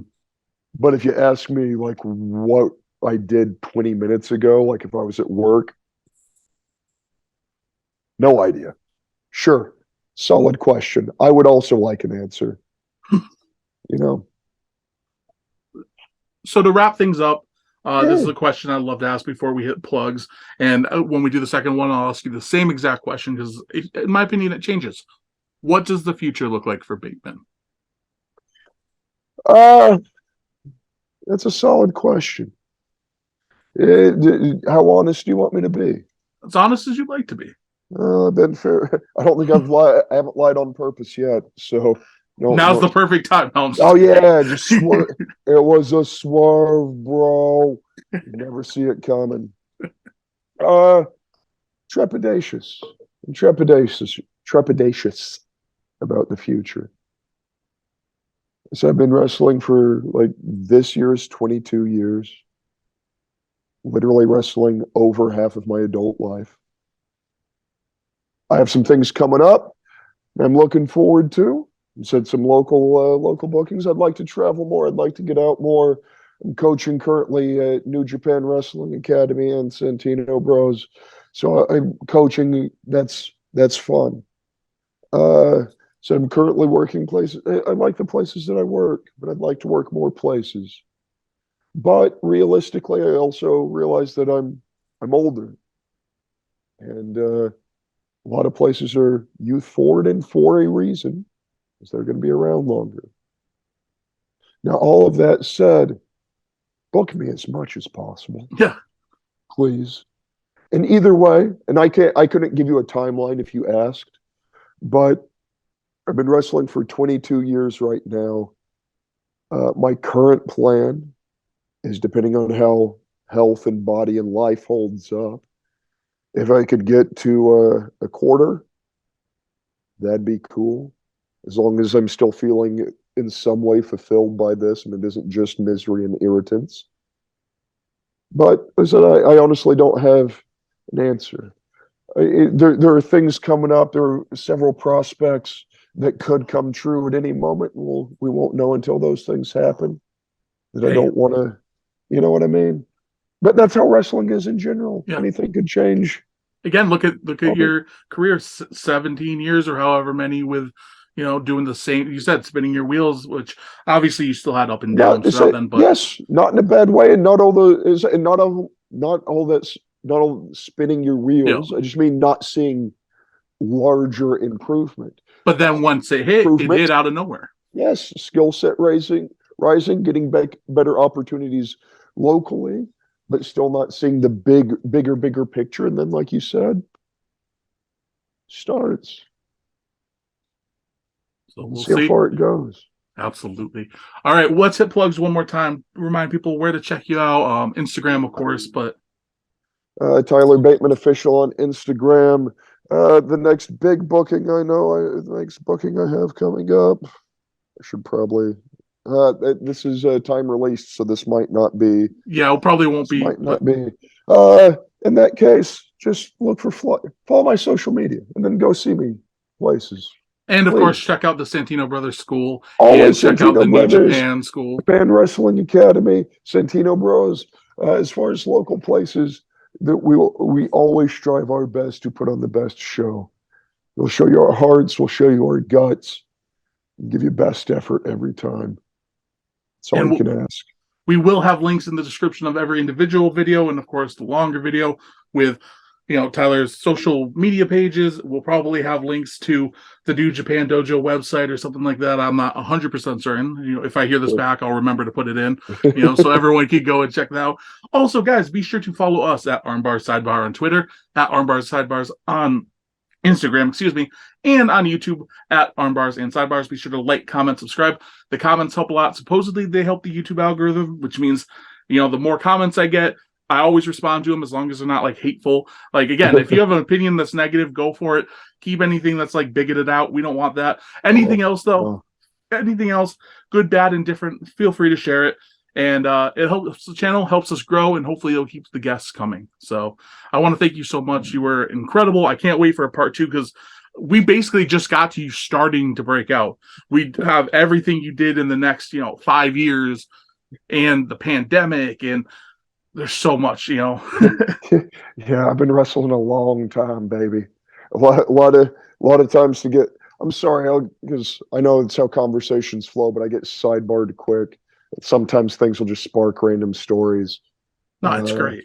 Yeah. It's exactly what we look for. I mean, again, the whole channel, Armbars and Sidebars. Like, I like to dive into things. I don't. If it's just an interview of like yes and no's, to me, that's all right. But it's not as much fun.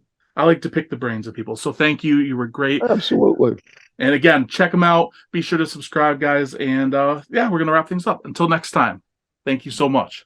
Later. Absolutely.